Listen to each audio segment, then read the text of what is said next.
അനുഗ്രഹപ്രദമായ ഈ നല്ല രാത്രിക്കായിട്ട് ദൈവത്തെ സ്തുതിക്കുന്നു. കർത്താവ് ഇന്ന് രാത്രി എല്ലാ പ്രിയപ്പെട്ടവരെയും അനുഗ്രഹിക്കട്ടെ. കഴിഞ്ഞ ചില ദിവസങ്ങൾക്ക് മുമ്പ് ഈ സഭയോട് ബന്ധപ്പെട്ട് പട്ടിക്കാട് 2 ദിവസത്തെ കൺവെൻഷനിൽ ശുശ്രൂഷിപ്പാൻ ദൈവം കൃപ നൽകി.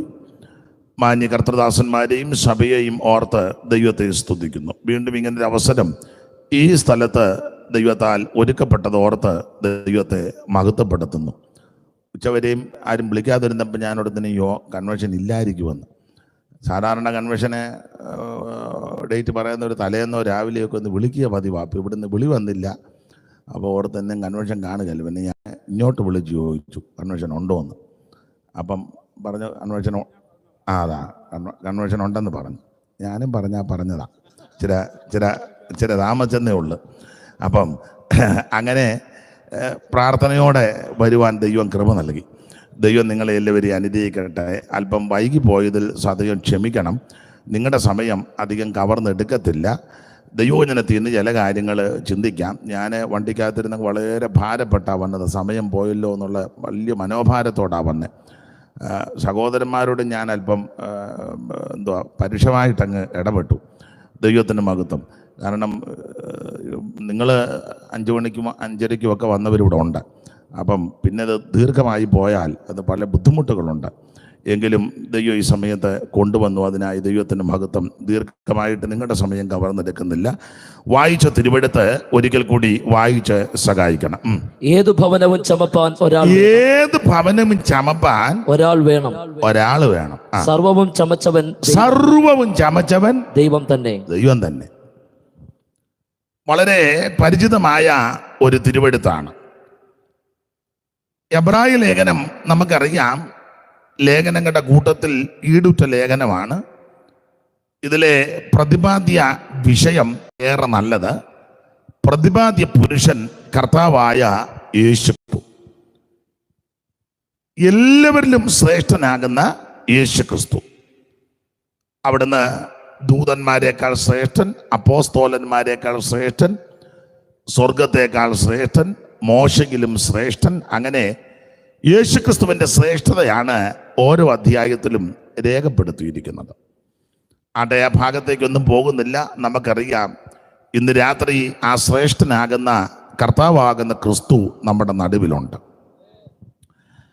ദൈവത്തിന് മഹത്വം. കർത്താവിൻ്റെ സാന്നിധ്യം അനുഭവിക്കുന്ന ദൈവമക്കളെ ഓർത്ത് ദൈവത്തെ സ്തുതിക്കുന്നു. മറ്റൊരുത്തനിലും രക്ഷയില്ല. നാം രക്ഷിക്കപ്പെടുവാൻ ആകാശത്തിന് കീഴിൽ മനുഷ്യരുടെ ഇടയിൽ നൽകപ്പെട്ട ഒരേ ഒരു നാമം, അത് യേശു ക്രിസ്തുവിൻ്റെ പരിശുദ്ധ നാമം. ഇന്ന് രാത്രിയിലും ആ കർത്താവ് നമ്മുടെ നടുവിൽ എഴുന്നള്ളി വന്നിട്ടുണ്ട്. മാറത്ത് പൊൻകച്ച കിട്ടിയവനായി, ചുട്ടുപഴിപ്പിച്ച വെള്ളോടിന് സദൃശമുള്ള പാദമുള്ളവനായി, 7 നക്ഷത്രം വലങ്കയിൽ പിടിച്ച് നിലവിളക്കയുടെ നടുവിൽ നിലയങ്ക് ധരിച്ച് നടകൊള്ളുന്ന നസറായൻ ഇന്ന് രാത്രി നമ്മുടെ നടുവിലുണ്ട്. ആ കർത്താവിൻ്റെ മഹനീയ സാന്നിധ്യം ഓർത്ത് വീണ്ടും ദൈവത്തെ സ്തുതിക്കുന്നു. അതെ, ഇവിടെ 3-ാം അധ്യായത്തിൻ്റെ 4-ാമത്തെ വാക്യത്തിൽ എബ്രായ ലേഖനം, ഏത് ഭവനവും ചമപ്പാൻ ഒരാൾ വേണമെന്ന്. അപ്പോൾ ആ വാക്യത്തിൻ്റെ വേറൊരു നിലയിൽ ചിന്തിച്ചാൽ പല ഭവനം ഉണ്ടെന്നുള്ളതാ അതിൻ്റെ വേറൊരു ആശയം. ഏത് ഭവനവും, പല ഭവനമുണ്ട്. ഇന്ന് രാത്രി വചനത്തിൻ്റെ അടിസ്ഥാനത്തിൽ ചില ഭവനങ്ങളെ പറ്റി നമുക്ക് ഒന്ന് ചിന്തിക്കാം. നിങ്ങളിപ്പോൾ ചിലപ്പോൾ ചിന്തിക്കുന്നത് ഭവനപ്രതിഷ്ഠയാണോ എന്ന്. അല്ല, കൺവെൻഷനാ. എന്നാൽ ദൈവവചനത്തിൽ നിന്ന് ചില കാര്യങ്ങൾ നമുക്ക് ശാന്തമായിട്ട് ചിന്തിക്കാം. ഏത് ഭവനവും ചമപ്പാൻ ഒരാൾ വേണം. ശ്രദ്ധിക്കുക, ഈ തിരുവെടുത്ത് നാം പഠിക്കുമ്പോൾ, ഇത് ധ്യാനിക്കുമ്പോൾ, മനസ്സിലാക്കുമ്പോൾ വിവിധ ഭവനങ്ങളെ പറ്റി തിരുവെടുത്തിൽ രേഖപ്പെടുത്തിയിട്ടുണ്ട്. അങ്ങനെ പഠിക്കുമ്പോൾ ശ്രദ്ധിക്കുക, 1-ാമത്തെ ഒരു ഭവനം ഈ വേദപുസ്തകത്തിൻ്റെ വെളിച്ചത്തിൽ നമ്മുടെ ഈ ശരീരം ഒരു ഭവനമാണ്. അതാ കൂടാരമായ ഭൗമഭവനം. ഇതൊരു ഭവനമാണ്, ഇതൊരു വീടാണ്. ഈ ഭവനം കുരങ്ങ് രൂപാന്തരപ്പെട്ട് വന്നതല്ല. അങ്ങനെ ആ കൊച്ചിലെ നമ്മളെ പഠിപ്പിച്ചത്.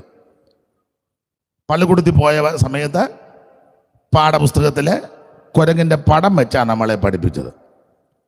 ഒരു കുഞ്ഞിക്കുരങ്ങ്, പിന്നെ ഒരു കൂനിക്കുരങ്ങ്, പിന്നെ ഇച്ചിരി കൂടെ കൂന് നിവർന്നൊരു കുരങ്ങ്, പിന്നെ ഇച്ചിരി കൂടെ നിവർന്ന കുരങ്ങ്, പിന്നെ ഒരു കുരങ്ങ്, പിന്നെ ഒരു കുരങ്ങ്, പിന്നെ നെടുകെ നിവർന്ന കുരങ്ങ്, പിന്നെ ഇങ്ങനൊരു കുരങ്ങ്. അപ്പം എൻ്റെ കാര്യം പറയുമ്പോൾ നിങ്ങൾക്കൊരു സന്തോഷം കൂടെ ആയിക്കോട്ടെ. അപ്പം ഇതാണ് അല്ലേ ജോസേ? അപ്പം ഇങ്ങനെ നമ്മളെ പഠിപ്പിച്ചത്.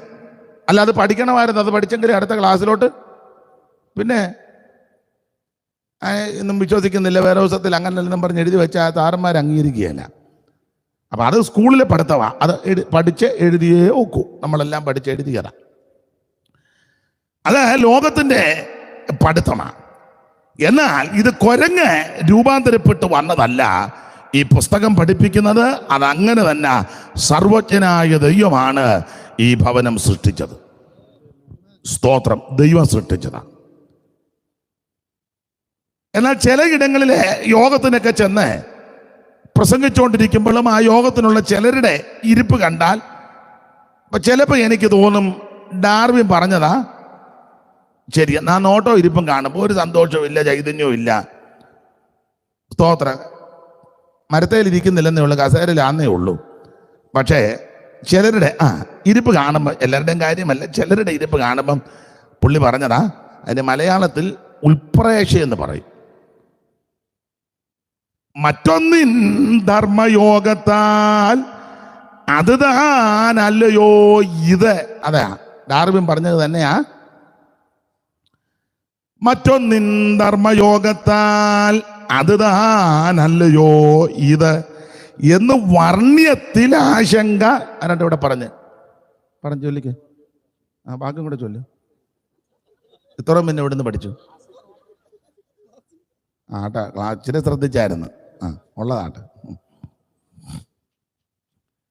അപ്പോൾ മറ്റൊന്നിൻ ധർമ്മയോഗത്താൽ അത് താനല്ലയോ ഇത് എന്ന് വർണ്ണ്യത്തിൽ ആശങ്ക ഉൾപ്രേക്ഷാഖ്യ ലംകൃതി. അങ്ങനെ പഠിച്ചത്. അപ്പൊ ചിലയിടങ്ങളിൽ ചെന്ന് ഇരിപ്പും നോട്ടമൊക്കെ കാണുമ്പം എനിക്ക് ഉൾപ്രേക്ഷ ഉണ്ടാകാറുണ്ട്. ഇവിടെ വന്നിട്ട് അങ്ങനെ വലിയ ഉൾപ്രേക്ഷയില്ല. നിങ്ങൾ വളരെ സന്തോഷത്തോടും വളരെ സഹകരണ മനോഭാവത്തോടും ദൈവത്തെ മഹത്വപ്പെടുത്തി പ്രസന്നവദനരായിട്ട് ഇരിക്കുന്നത് കൊണ്ട് എനിക്ക് ആ വിഷയത്തിൽ വലിയ ഉൾപ്രേക്ഷ ഇല്ല. വേറെ വിഷയത്തിൽ ഉൾപ്രേക്ഷയാക്കുകയും ചെയ്യരുത്. അപ്പോൾ ശ്രദ്ധിക്കുക, ഈ ശരീരം ഇതൊരു ഭവനമാണ്. ഇത് കുരങ്ങ് രൂപാന്തരപ്പെട്ടു വന്നതല്ല. സർവജ്ഞനായ ദൈവം തൻ്റെ സാദൃശ്യത്തിലും സ്വരൂപത്തിലും മണ്ണുകൊണ്ട് മനുഷ്യനെ സൃഷ്ടിച്ചു. നിങ്ങൾക്കറിയാം, നമുക്കറിയാം. അറിയാത്ത ആരെങ്കിലും ഉണ്ടെങ്കിൽ അവരുടെ അറിവിനൊന്നുകൂടെ ആവർത്തിക്കുക. 5 ദിവസം കൊണ്ട് ഭൂചര ഖേചര വസ്തുക്കളെ മുഴുവൻ ദൈവം സൃഷ്ടിച്ചു. തദനന്തരം തൻ്റെ സാദൃശ്യത്തിലും സ്വരൂപത്തിലും ദൈവം മണ്ണുകൊണ്ട് മനുഷ്യനെ സൃഷ്ടിച്ചു. അവൻ്റെ മൂക്കിൽ ജീവശ്വാസം ഊതി. മനുഷ്യൻ ജീവനുള്ള ദേഹിയായി. അപ്പൊ ഈ മണ്ണിൽ നിന്നാ നമ്മളെ സൃഷ്ടിച്ചത്. അതുകൊണ്ടാണ് ഇപ്പോഴും മണ്ണിനോടല്ലേ താല്പര്യം. കാറിൽ പോവുകയാണെങ്കിലും നടന്നു പോവുകയാണെങ്കിലും എവിടെയെങ്കിലും നല്ല സ്ഥലം കണ്ടപ്പോൾ 10 സെൻറ്റ് ഇവിടെ കിട്ടുകയായിരുന്നേ. ഓൾറെഡി ഇപ്പോൾ 4-5 ഏക്കറുണ്ട്, എന്നാലും ആർത്തി തീരുന്നില്ല. 10 സെൻറ്റ് കൊണ്ട് നല്ല സ്ഥലമാണ്, വെള്ളമുള്ള സ്ഥലമാണ് തോന്നി. പിന്നെ ആഗ്രഹമായി ഇതിനോടാ. മരിക്കാൻ കിടക്കുമ്പോഴും 10 സെൻറ്റ് എഴുതിയെന്നൊന്ന് പറഞ്ഞ് കണ്ണൊന്നുകൂടെ തെളിയുന്ന കാണാം. ചിലപ്പോൾ 2 ദിവസം കൂടെ കഴിഞ്ഞ് പോകുള്ളൂ. അത് ഈ മണ്ണിനോട് അങ്ങ് പാട്ടൊക്കെ നമ്മൾ പാടും, മണ്ണെ പ്രതി പാടുന്ന. അപ്പോൾ മനുഷ്യന് ഭയങ്കര ആർത്തിയാ. ഈ മണ്ണിൽ നിന്നാണ് നമ്മളെ സൃഷ്ടിച്ചത്. അതിൽ മണ്ണിലുള്ള പല ചേരുവകളും നമ്മുടെ ശരീരത്തിലുണ്ടല്ലോ. പണ്ടൊക്കെ ആശുപത്രിക്ക്, ഇപ്പം പിന്നെ വേറെ രീതികളല്ല ചികിത്സാ സമ്പ്രദായം. പണ്ട് ആശുപത്രിയിലൊക്കെ ചെല്ലുമ്പം പനി അല്ലെങ്കിൽ അസ്വസ്ഥത ബുദ്ധിമുട്ടൊക്കെ ആകുമ്പോൾ ഡോക്ടർമാരെ സ്റ്റൂളെ ഇരുത്തും, അവരുടെ ടോർച്ച് കാണും, എന്നിട്ട് ഇങ്ങനെ നോക്കും, മേളിലോട്ട് കണ്ണ് വാ വിളിക്കാൻ പറയും, ടോർച്ചൊക്കെ അടിച്ചു നോക്കും. അപ്പോൾ അവർ പറയുന്നതൊക്കെ കേട്ടിട്ടുണ്ട്, ചോദിച്ച് മനസ്സിലാക്കുന്നുണ്ട്. ഇരുമ്പിൻ്റെ കുറവുണ്ട്. അപ്പോൾ ടോണിക്ക് അപ്പോൾ ചുരുക്കി പറഞ്ഞാൽ ഈ മണ്ണിൽ നിന്നാണ് നമ്മളെ എടുത്തേക്കുന്നത്. അതുകൊണ്ടല്ലേ മണ്ണിനോട് പിന്നെയും താല്പര്യമാണ്. കടമെടുത്ത് പറയാം, നിങ്ങൾ കേട്ടിട്ടുള്ളതാ. സന്ദർഭം വന്നതുകൊണ്ട് ഒന്നുകൂടെ ഞാനൊന്ന് പറയുന്നതേ ഉള്ളൂ. നിങ്ങൾക്കറിയാം, നിങ്ങൾക്കെല്ലാം അറിയാമല്ലോ. PC മാസ്റ്ററോട് ആരോ ഒരിക്കൽ ചോദിച്ചു, നിങ്ങൾ ഈ പെന്തിക്കോസുകാർ മേപ്പോട്ട് ഇങ്ങിപ്പോട്ട് ചാടുന്ന എന്തിനാന്ന്? അപ്പം അദ്ദേഹം സരസമായി മറുപടി പറഞ്ഞെന്നാ പറയുന്നത്. അതിൻ്റെ കാരണം പറഞ്ഞു, ഞങ്ങളുടെ ഉള്ളിലുള്ള ആത്മാവ് മേളിൽ നിന്ന് വന്നതാ, ദൈവം തന്നതാ. ഈ പുറമെയുള്ള ശരീരം മണ്ണിൽ നിന്ന് എടുത്തതാ. അപ്പം അകത്തെ പുള്ളിക്ക് മേപ്പോട്ട് പോകണം എന്നുള്ള ആഗ്രഹമാണ്. പുറത്തെ പുള്ളി വിടുകയിലെന്ന് പറഞ്ഞപ്പോൾ ഇതുങ്ങൾ രണ്ടും കൂടെ കടന്ന് തമ്പേരടി മൂക്കുമ്പോൾ ഇതുങ്ങൾ രണ്ടും കൂടെ കടന്ന് വടംവലിയ. ഏതാണ്ട് ശരിയാ. തമ്പേറ് നല്ല മുറുക്കി അടിക്കുമ്പം അകത്തെ പുള്ളിക്ക് പോണമെന്ന പുറത്തെ പുള്ളി വിടുകയില്ല. അതാ ഇതുങ്ങൾ കിടന്ന് അങ്ങോട്ടും ഇങ്ങോട്ടും ചാടുന്നെന്ന് പുള്ളി പറഞ്ഞെന്ന് ഞാൻ കേട്ടിട്ടുണ്ട് പണ്ട് പുതുപ്പള്ളി പ്രസംഗിച്ചപ്പോൾ. അപ്പം എന്തുമാകട്ടെ, ഈ മണ്ണിനോട് ഭയങ്കര ആർത്തിയ. അതെ, നമ്മളെ ഈ മണ്ണ് കൊണ്ട് ദൈവം സൃഷ്ടിച്ചതാ.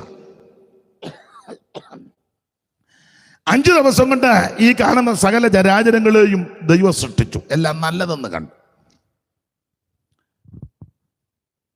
ഇങ്ങനെ സാറ് ഒരു പാട്ടിന്റെ വരി എഴുതിയിട്ടുണ്ട്. ചൊന്നുടൻ വാക്ക് മൂലമെന്ന് വനവിരവിൽ വർണ്ണ ജ്യോതിർഗണങ്ങൾ നിന്നു ആകാശത്തവ ഭിന്നവൻ നമുക്കതു തന്നു. ദീനാന്തരത്തിൽ പൂജരകേജര പക്ഷികളൊക്കെയുമായി തന്നെയും അല്ലാത്തോയ ചരങ്ങളും അപ്പൊഴുതേയുടനായി നേരെ മറിച്ച് നായകനേകിയൊരല്ലകളിൽ നിലയായി തന്നെയും അല്ലാ തൃണങ്ങൾ പല വൃക്ഷാധികരണങ്ങൾ വിത്തുണ്ടാകും മറ്റിനങ്ങൾ ഭൂമിയിൽ നിന്ന് വിളങ്ങിച്ചാൻ അവനെന്ന് വെള്ളങ്ങളിൽ മീതിൽ വസിച്ചാൻ പരമേശൻ വെള്ളങ്ങളിൽ മീതിൽ വനങ്ങൾ അപ്പയ്ക്കെന്തായിട്ട് മൃഗങ്ങൾ നാട്ടിലെ മൃഗഗണങ്ങൾ ഇവയുണ്ടായ ദീനമാറി തുടസത്തിൽ വനങ്ങൾ അപ്പയ്ക്കെന്തായിട്ട് മൃഗങ്ങൾ നാട്ടിലെ മൃഗഗണങ്ങൾ ഇവയുണ്ടായ ദീനമാറി തുടസത്തിൽ 6-ാം ദിനത്തിൽ ആത്മപാപം പ്രമാണമാക്കി നേരായി ചമച്ചതിൻ്റെ രൂപം. അതിൻ്റെ ശേഷം നാരികെ ഉരുവാക്കി ദൈവം പരമവർക്ക് പൂജിത ഭാഗ്യ വിചിത്തമതാം ഒരു തോട്ടം ചമച്ച തിങ്കൽ പൂജിത ദുഃഖം ഇരുത്തിയവർക്കൊരു വാട്ടം ഭാര വിധം ദിവ്യോർജിതമൊന്നു കൊടുത്തിത് കൽപ്പന ശ്രേഷ്ഠം കനി പൂജിപ്പാനോ മരമായതിനിഷ്ടം മാറുത്തും മരണമെന്നൊരു നീക്കമില്ലതിന് കരുതണം നിങ്ങളും പരമൻ ചൊന്നവരോട് വരുമ മരണമെന്നൊരു നീക്കമില്ലതി കരുതണം നിങ്ങളെന്നു പരമൻ ചൊന്നവരോട് വെള്ളങ്ങളിൽ മീതിൽ വസിച്ചാൻ പരമേശൻ താൻ വെള്ളങ്ങളിൽ മീതിൽ വസിച്ചാൻ പരമേശൻ താൻ വെള്ളങ്ങളിൽ മീതിൽ വസിച്ചാൻ. അപ്പൊ ശ്രദ്ധിക്കുക, 5 ദിവസം കൊണ്ട് ഈ കാണുന്ന സകല ചരാചരങ്ങളെയും ദൈവം സൃഷ്ടിച്ചു. 6-ാമത്തെ ദിവസം സർവജ്ഞനായ ദൈവം തൻ്റെ സാദൃശ്യത്തിലും സ്വരൂപത്തിലും മണ്ണുകൊണ്ട് മനുഷ്യനെ സൃഷ്ടിച്ചു. മനുഷ്യൻ ജീവനുള്ള ദേഹിയായി.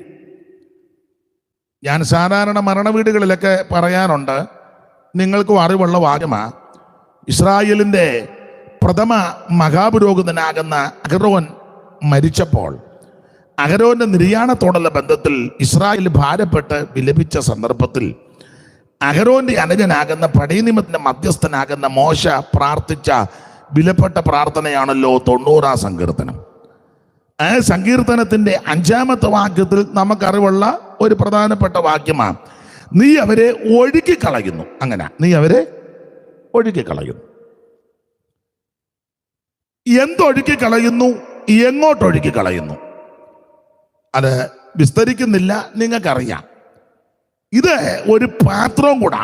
ഈ ശരീരം ഇതൊരു പാത്രം. പുസ്തകത്തിന്റെ വെളിച്ചത്തിൽ, വേദപുസ്തകത്തിന്റെ വെളിച്ചത്തിൽ ഇതൊരു പാത്രമാണ്. മൺപാത്രം എന്നൊക്കെ നമ്മൾ പറയുമല്ലോ. അപ്പോൾ ഈ പാത്രത്തിൽ സർവജ്ഞനായ ദൈവം തൻ്റെ ആത്മാവിനെയും പ്രാണനെയും നിറച്ചിരിക്കുക. ഒഴുകിക്കളയുന്ന ദൈവത്തിൻ്റെ ടൈം ആയപ്പോൾ നിറച്ച ദൈവം ആ പ്രാണനെ ഈ പാത്രത്തിൽ നിന്ന് ഒഴുക്കി. നീ അവരെ ഒഴുക്കി കളയുന്നു. അവൾ ഈ പാത്രത്തിൽ നിന്ന് ആ പ്രാണനെ ദൈവം പകർന്ന ദൈവം ഒഴുക്കി. പ്രാണനെ ആ ഒഴുക്കുന്നെന്നുള്ളതിന് ഒരു ചെറിയ തെളിവ് യെശയ്യാ പ്രവചനം 53-ാം അധ്യായത്തിൽ നമ്മൾ തിരുമേശ സന്ദർഭത്തിൽ തിരുവെടുത്ത് വായിക്കുന്ന സന്ദർഭത്തിൽ ഉണ്ടല്ലോ, പ്രാണനെ ഒഴുക്കി കളയുന്ന ആ വാക്യം എടുത്തവരൊന്ന് വായിക്കാമോ? 53-11-12 അല്ലയോ പ്രാണനെ ഒഴുക്കി കളയുന്ന ഒരു പദം ഉണ്ടല്ലോ, കണ്ടോ പാസ്റ്റർ? അതുകൊണ്ട് ഞാൻ അവന് മഹാന്മാരോട് കൂടെ ഓഹരി കൊടുക്കും, ബലവാന്മാരോട് കൂടെ അവൻ കൊള്ള പങ്കിടും. അവൻ തന്റെ പ്രാണനെ മരണത്തിന് ഒഴുക്കിക്കളകയും പ്രാണനെയാ ഒഴുക്കുന്നത്. അപ്പോൾ ഈ പാത്രത്തിൽ സർവജ്ഞനായ ദൈവം പകർന്നു. ആ പകർന്ന ദൈവത്തിന് അധികാരമുണ്ട്. അവിടുത്തെ സമയമായപ്പോൾ ഈ പാത്രത്തിൽ നിന്ന് ഇതങ്ങ് ഒഴുക്കി. ഇനിയും എങ്ങോട്ടാ ഒഴുക്കിയെന്ന് ചോദിച്ചാൽ, ഒഴുക്കിയെന്നൊക്കെ ഒരു പ്രയോഗ ശൈലിയാ. ഒഴുക്കിയത് എങ്ങോട്ട് എന്ന് ചോദിച്ചാൽ പർദീസായിലോട്ട്. രക്ഷിക്കപ്പെട്ട അബ്രഹാം പിതാവിൻ്റെ മടിയാകുന്ന പർദീസ അല്ല, അതിപ്പം തർക്കമുണ്ടാകും. സ്തോത്രം. സ്വർഗീയ പർദീസായിൽ. അതെ, അപ്പൊ ഇതൊരു പാത്രമാണ്. ഇത് സൃഷ്ടിച്ചത് സർവജ്ഞനായ ദൈവമാണ്. അപ്പോൾ മനുഷ്യൻ ജീവനുള്ള ദേഹിയായി തനിയായിരിക്കുന്ന ആദമിന് തക്ക തുണ കൊടുക്കാൻ വേണ്ടി സർവജ്ഞനായ ദൈവം ആദമിനെ ഒരു ദീർഘനിദ്ര വരുത്തി. അവന്റെ പാർശ്വഭാഗത്തിൽ നിന്ന് ഒരു വാരിയല് ദൈവം എടുത്തു. ഹവ്വായെ സൃഷ്ടിച്ച് സമീപഭാഗത്ത് നിർത്തി. ഗാഠനിദ്ര വരുത്തി, ദീർഘനിദ്ര, അങ്ങനെയൊക്കെയാ പ്രയോഗം. ചെറിയൊരുറക്കമായിരുന്നെങ്കിൽ കുഴപ്പടിയായേനും. സ്തോത്രം. അവിടെ ഞാൻ വിവരിക്കുന്നില്ല. എന്തായാലും സമീപ ഭാഗത്ത് കൊണ്ട് നിർത്തി. ആദാം ഉറക്കമുണർന്നു. ആദാം ഹവ്വായെ കണ്ടു. ഈ സാറ് കൊടുത്തിരിക്കുന്ന ഒരു പ്രയോഗം, ഹവ്വായെ കണ്ട ആദാം അന്തം വിട്ടുപോയെന്ന. അന്തം വിട്ടത് പേടിച്ചന്തം വിട്ടതല്ല. ഹവ്വായിക്ക് ഭയങ്കര സൗന്ദര്യമായിരുന്നു. നമ്മൾ അന്തം വിടുന്നത് വെപ്രാളത്തോടെ അന്തം വിട്ടു. അയ്യോ, വർത്താനം പറഞ്ഞുകൊണ്ടിരിക്കുമ്പോൾ ആ പെമ്പള വരുന്നു, പിന്നെ വരുന്നു. നമ്മൾ കാണുമ്പോൾ അന്തം വിടുക. ആ അന്തം വിടിയിലല്ല ആദാം അന്തം വിട്ടത്. ആദാം അത്ഭുത ഭയപരവശനായി പോയത് സൗന്ദര്യത്തിന്റെ മൂർത്തിഭാവമായിരുന്നു ഹവ്വ. ഹവ്വയെ പറ്റി കൊടുത്തിരിക്കുന്ന പ്രയോഗശൈലി കവിയുടെ ഭാവനയാ. നല്ല മുടിയൊക്കെ ഉണ്ടായിരുന്ന കേശഭംഗി, പിന്നെ മുഖാംബുജത്തിൽ ആശികൻ പോലെ കളിയാടുന്ന, പിന്നെ കണ്ണും ചുണ്ടും മൂക്കും എല്ലാം വളരെ ലക്ഷണമൊത്തതായിരുന്നു. കാരണം ദൈവത്തിന്റെ സൃഷ്ടിക്ക് യാതൊരു അപാകതയില്ല. അത് കൊടുത്തിരിക്കുന്ന പ്രയോഗം ഇങ്ങനെ: ഉറക്കമുണർന്നവൻ കണ്ണുകൾ മന്ദം മന്ദം തുറക്കും നേരം ഒരു ദിവ്യാം നാരീരത്നം തനിക്ക് മുമ്പിലായി നിൽക്കുന്നു. വിവാദത്തിൻ കനൽക്ക് നേർക്കായി കിഴക്കുതിച്ച ഭാനു പോലെ അപ്രതീക്ഷിതമായ കാഴ്ചയിൽ വിവശനായി ഇപ്രകാരം ആധമനുള്ളത്തിൽ ഉച്ചരിച്ചു: എന്ത് ഞാൻ കാണുന്നത് ചന്തമേറിയ കാഴ്ച, ഹന്ത മിന്നൽ ഈ ഭൂവിൽ പിണ്ടിതാകൃതിയായോ. മിന്നലെല്ലാം കൂടെ ഉരുണ്ടുകൂടി വന്ന് നിൽക്കുന്നത് പോലെ അങ്ങ് തോന്നുക. അത്രയ്ക്ക് സൗന്ദര്യമാണ്. നമുക്ക് കാണുമ്പോൾ ഒരു മിന്നല. ഒരാളിനോട് പറഞ്ഞു, എനിക്ക് പെട്ടെന്നൊരു മിന്നലുണ്ടായിരുന്നു. അപ്പോൾ മിന്നലി പിണ്ടിതാകൃതിയായോ, ചന്ദ്രനെ വെടിഞ്ഞിങ്ങി ചന്ദ്രിക വരാപതോ സാന്ദ്ര സൗഭാഗ്യം. എന്തൊരു നവസൃഷ്ടി, പുത്തൻ സൃഷ്ടി. വാനവ പരീക്ഷയിൽ എങ്ങാനുമാണോ വരിൽ ആനനാദികൾ കൽപ്പഭേദം ഓർത്ത് കണ്ടാൽ കേശഭംഗിയും നല്ല മുടി ഇഷ്ടം പോലെ ഉണ്ടായിരുന്നു.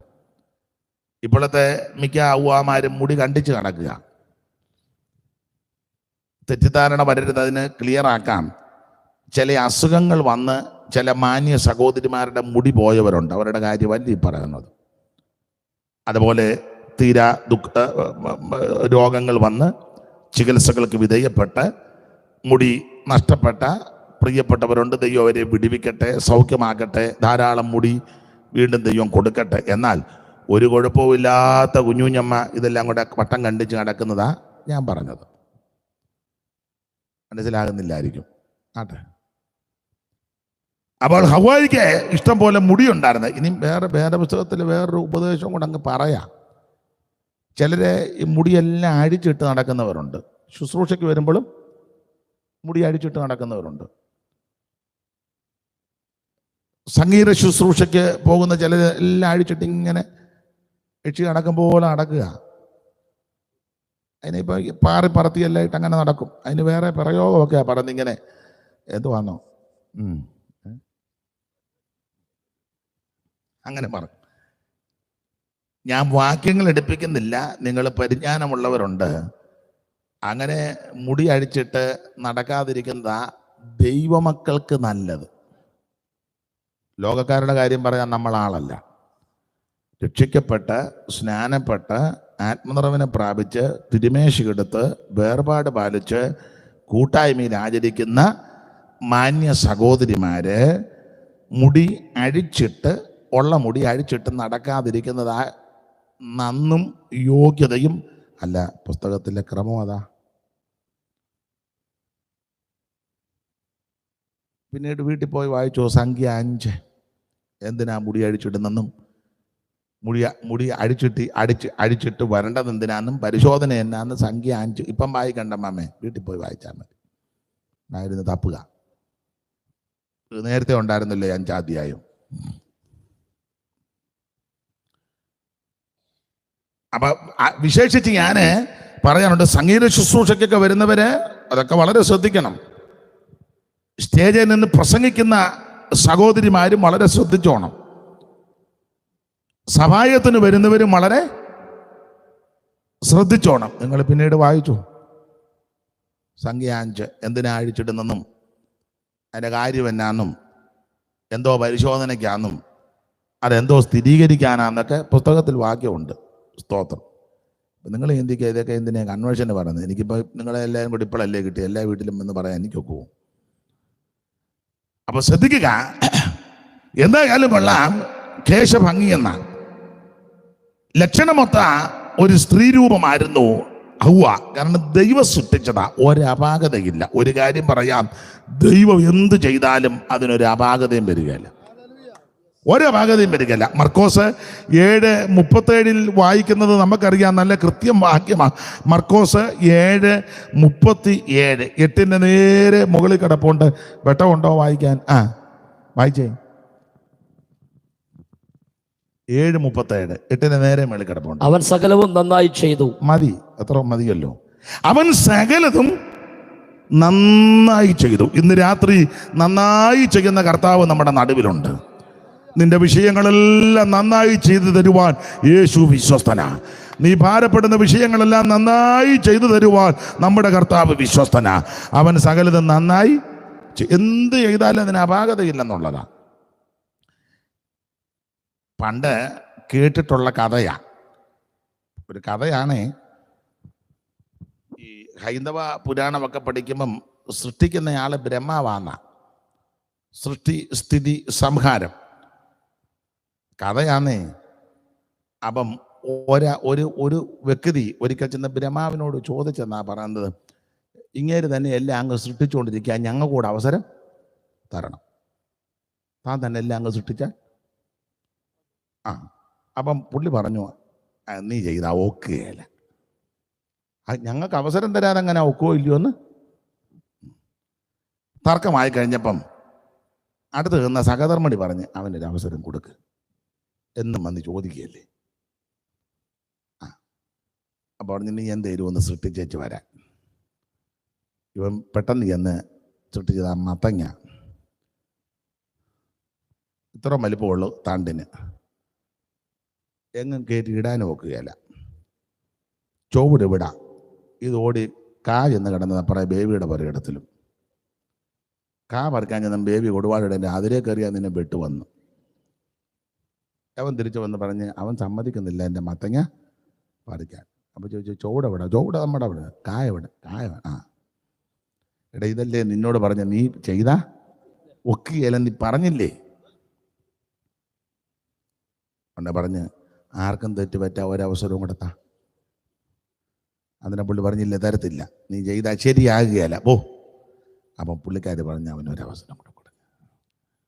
കഥയാന്നേ. അപ്പോൾ ഒരവസരം കൂടെ ഇവന് കൊടുത്തു. അവൻ ചെന്ന് സൃഷ്ടിച്ചതാ പറങ്ങാണ്ടി. പറങ്കിപ്പട, ഇവിടെ എന്തോ അതിന് പറയുന്നത്, കശുമാവ്. മാങ്ങായുടെ മാങ്ങാണ്ടി അതിനകത്താ. ഇതോ പുറത്താന്നേലും അതും കെടുക്കാൻ തൂക്കാം ഉണ്ടോ? എന്തോ ഒരു ബുദ്ധിമുട്ടാണ്. അപ്പം പുള്ളിക്കാര് പറഞ്ഞ് നിന്നോട് ഇതാ പറഞ്ഞ, നീ ചെയ്താ ശരിയാകില്ല. കഥയാ, നമുക്ക് ആ വിഷയം വിട്ടേക്കാം. എന്നാൽ യേശു അങ്ങനല്ല. എന്തു ചെയ്താലും അത് മുഴുവൻ നന്നായി ചെയ്തവനാ. നക്ഷത്രങ്ങളെയെല്ലാം വാരി വെതറിയിട്ടിരിക്കുകയല്ലേ, കോടിക്കണക്കിന് നക്ഷത്രങ്ങളാ. 9 കോടിയോടും 30 ലക്ഷം മൈൽ അമ്പരക്കുമാർ അകലത്തിലാണ് അസ്കരൻ. പ്രേക്ഷകരെണ്ണിട്ടുള്ള നക്ഷത്രം ആകമാനം സൂക്ഷ്മമായി 60 കോടി അന്നെണ്ണിയപ്പോൾ. ഇപ്പൊ പിന്നെ ഓരോന്ന് കണ്ടുപിടിക്കുക, ഇനിയും കണ്ടുപിടിക്കാനുള്ളത് കോടിക്കണക്കിന് ഇനിയും കിടക്കുക. ആരും കണ്ടുപിടിച്ചിട്ടില്ല. കോടിക്കണക്കിന് നക്ഷത്രങ്ങൾ. ആ നക്ഷത്രങ്ങളെല്ലാം കൂട്ടിമുട്ടാതെ അങ്ങോട്ടും ഇങ്ങോട്ടും ഒരസാതെ അതെല്ലാം അതിൻ്റെ കൃത്യത്തിന് ഇങ്ങനെ കറങ്ങിക്കൊണ്ടിരിക്കുക. ഒന്നൊന്നിനോട് കൂട്ടിമുട്ടുന്നില്ല, ഒരെതിരുമില്ല, ഒടക്കമില്ല. എന്ത് കൃത്യമായിട്ടാണ് ദൈവം സൃഷ്ടിച്ചത്. നമ്മുടെ ദൈവം എത്ര ഭംഗിയിൽ അമ്പരത്തിൽ നിർമ്മല ഗോളങ്ങളെ സംസ്ഥാപിച്ചിരിക്കുന്ന എത്ര ഭംഗിയായിട്ടാ. ആകാശം ദൈവത്തിൻ്റെ മഹത്വത്തെ വർണ്ണിക്കുന്നു. ആകാശവിധാനം അവൻ്റെ കൈവേലയെ പ്രസിദ്ധമാക്കുന്നു. ആമേൻ, സ്തോത്രം. പകലിന് വാക്ക് പഠിക്കുന്ന ഭൂമി, രാത്രിക്ക് അറിവ് കൊടുക്കുന്നു. വാക്കുകളില്ല, ഭാഷണമില്ല, ആമേൻ, ശബ്ദം കേൾപ്പാനുമില്ല. അപ്പോൾ എത്ര ഭംഗിയായി, എത്ര നന്നായി ദൈവം സൃഷ്ടിച്ചു വച്ചിരിക്കുക. ദൈവത്തിന്റെ മഹത്വം. ദൈവത്തിന്റെ സൃഷ്ടി എല്ലാം മെച്ചപ്പെട്ടതാ. അവൻ സകലതും നന്നായി ചെയ്തു. കുഷ്ഠരോഗിയെ സൗഖ്യമാക്കി. ഒരു പരിവും കൂടെ മാറാനുണ്ട്. അങ്ങനെയാണോ? പൂർണ്ണ വിടുതല. സ്തോത്രം. പക്ഷപാതക്കാരനോട് പറഞ്ഞ് കിടക്കെടുത്ത് നടക്കണമെന്ന് പറഞ്ഞു. അവൻ ഒത്തിയും ചാടിയും പോയെന്നല്ല, കിടക്കെടുത്തോണ്ട് അവന് പായുകയായിരുന്നു. നമ്മുടെ രോഗശാന്തി പറഞ്ഞ് അവനെ കിടക്കെടുത്തോണ്ട് പിന്നെയും പതുക്കെ ഇച്ചിരൂടെ വിടുതൽ കിട്ടാനുണ്ട്. ഉടനെ നമ്മൾ പറയും അടുത്ത ഉപവാസ പ്രാർത്ഥന യേശു ചെയ്തത് മുഴുവൻ പൂർണ്ണ വിടുതല. സ്തോത്രം, സ്തോത്രം. നിലത്ത് തുപ്പി ചേറുണ്ടാക്കി അവൻ്റെ കണ്ണിൽ പൂച്ചേച്ച് പറഞ്ഞ് ശിലാകുളത്ത് കൊണ്ട് കഴുകാൻ പറഞ്ഞു. കഴുകി അവന് കണ്ണ് കാഴ്ച കിട്ടി. എന്തോ പ്രശ്നമായിരുന്നു, ഭയങ്കര പ്രശ്നമാണ്. അവൻ കാഴ്ച കിട്ടി, അവൻ അടങ്ങിയൊന്നും നിന്നില്ല. അവൻ്റെ അമ്മയപ്പന്മാരെ വിളിച്ചു, പ്രശ്നങ്ങളായി, നാട്ടുകാരെ അഭിപ്രായം പറഞ്ഞു, എന്ത് വൈതരണി ഉണ്ടായി. പക്ഷെ അവന് പൂർണ്ണ വിടുതലായി യേശു കൊടുത്തത്. ഒരു കൂനിത്തള്ള വന്നു. സ്തോത്രം. യേശു പറഞ്ഞു, നിന്റെ രോഗബന്ധനം അഴിച്ചിരിക്കുന്നു. എല്ലാം വടിക്കമ്പ് പോലെ അതള്ള തിരിച്ചു പോയത്. മനസ്സിലായോ? കർത്താവ് ചെയ്തതെല്ലാം നന്നായിട്ടാണ് ചെയ്ത്. ഇന്ന് രാത്രിയും അവിടുന്ന് മുഴുവൻ നന്നായി ചെയ്യും. Price the Lord. അവിടുന്ന് ചെയ്താൽ അതിന് യാതൊരു അപാകതയില്ല. അല്പമാമുപകരണം കൊണ്ട് നൽപ്പഴും മകത്തായ വേലകൾ ചെയ്തും ശില്പികൾ കൂടയവനെ നീയേജിൽ പുരുഷൻ ചിരം തര നമസ്കാരം. മാനുവേൽ മനുജസുത നിന്റെ മാനമേറും തൃപ്പാദങ്ങൾ വണങ്ങി ഞങ്ങൾ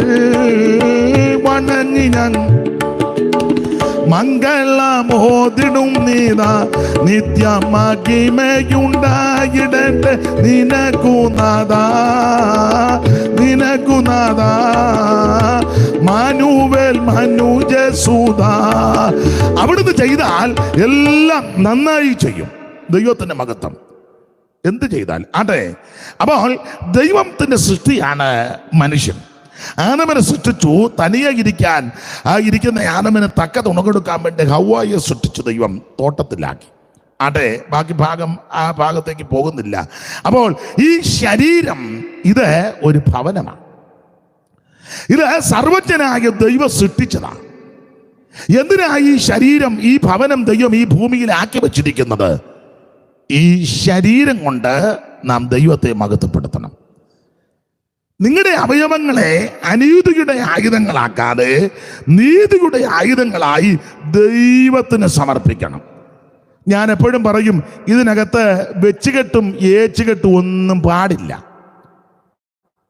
ശുചിത്വമുണ്ടായിരിക്കണം, ദിനചര്യകള് കൃത്യമായി ചെയ്യണം. അല്ലാത്ത ഏച്ചുകെട്ടും വെച്ചുകെട്ടും ഒന്നും ഇതിൽ പാടില്ല. ഇത് ദൈവം നമുക്ക് തന്ന ഒരു ഭവനമാണ്. ഇത് എത്രയും പവിത്രമായിട്ടും പരിപാവനമായിട്ടും വളരെ ശ്രദ്ധിച്ചും സൂക്ഷിച്ചും വേണം ഈ ഭവനം കൊണ്ട് നടക്കാൻ. സ്തോത്രം. അപ്പോൾ ഈ ഭവനം ദൈവത്തെ മഹത്വപ്പെടുത്തുന്ന ഭവനമായിരിക്കണം. നിങ്ങളെ വിലയ്ക്ക് വാങ്ങിയിരിക്കുക താത്താങ്ങൾക്കുള്ളവരല്ല. ആകയാൽ നിങ്ങളുടെ ശരീരം കൊണ്ടും ദൈവത്തെ മഹത്വപ്പെടുത്തണം. നിങ്ങളുടെ അവയവങ്ങൾ അനീതിയുടെ ആയുധങ്ങളാക്കാതെ നീതിയുടെ ആയുധങ്ങളായി ദൈവത്തിന് സമർപ്പിക്കണം. നിനക്ക് മൂക്ക് തന്നത് ശ്വാസം എടുക്കാനും വിടാനാ, അല്ല അതങ്കച്ച വീടി വലിച്ചും സിഗരറ്റ് വലിച്ചും പുക ഇതിൽ കൂടെ വിടാനല്ല. മനസ്സിലായോ? പുക വിടാനായിരുന്നെങ്കിൽ വേറെ കുടൽ ഇവിടെ വെച്ചേനും ദൈവം. ദൈവം പോഴത്തൊന്നും ദൈവം കാണിക്കുകയല്ലോ.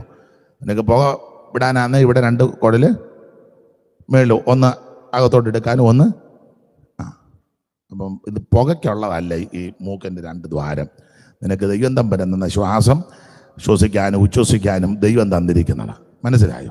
അതിനകത്തോടെ നീ വിടരുത്. അവസാനം നീ പരുവക്കേടാകും. പരുവക്കേടായ പല ആൾക്കാർ ഇരിപ്പുണ്ട്, ഇടയ്ക്കിടയ്ക്ക് ചുമ വരുന്നുണ്ട്, പിന്നെ രോഗമായതുകൊണ്ട് അടങ്ങി ഇരിക്കുക. ഇത് ഈ അവയവം ദൈവത്തിനായിട്ട് സമർപ്പിക്കണം. സ്തോത്രം. നിനക്ക് നല്ല ചുണ്ടുമൊക്കെയാണ് ദൈവം തന്നത്. നീ വലിച്ച് ഇതെല്ലാം വറകലം പോലെ ഇരിക്കുന്നത്. സ്തോത്രം. നീ സ്തോത്രം പറയുമ്പോൾ തന്നെ നാറ്റമാണ്. ഇപ്പോഴല്ല, നേരത്തെ. ആയിക്കോട്ടെ. അപ്പൊ ഇത് ദൈവത്തിന് സമർപ്പിക്കണം. എങ്ങനെ? ഈ ലോകത്തിന് അനുരൂപരാകാതെ എന്ന് പറഞ്ഞാൽ ലോകക്കാര് നടക്കുന്നത് പോലെ, ലോകക്കാര് ചെയ്യുന്നത് പോലെ, ലോകക്കാര് ഈ ശരീരത്തിൽ കാട്ടിക്കൂട്ടുന്നത് പോലെ ഒരു ദൈവവൈതൽ ചെയ്യരുതെന്നാ പറഞ്ഞ എൻ്റെ അർത്ഥം. മനസ്സിലായോ? ഞാനിനി പെന്തിക്കോസുകാരോടാ പറഞ്ഞേ. ലോകക്കാര് ഇവിടെ ഒരു തുളയ്ക്കും, അതിന്റെ മേളിൽ ഒന്നുണ്ട്. ഇപ്പം അതിന്റെ മേളിൽ 3 എണ്ണം ആയിട്ടും അങ്ങോട്ട് ഒതുങ്ങുന്നില്ല. ഇത് കണ്ടോണ്ട് രക്ഷിക്കപ്പെട്ട് ദൈവത്തെ ആരാധിക്കുന്ന ദൈവവൈതൽ അത് ചെയ്യരുത്. നിങ്ങൾ ലോകക്കാരല്ല. മനസ്സിലായോ? ലോകക്കാര് പല നിലകളിലൊക്കെ പല കാര്യങ്ങളിൽ ഇടപെടും.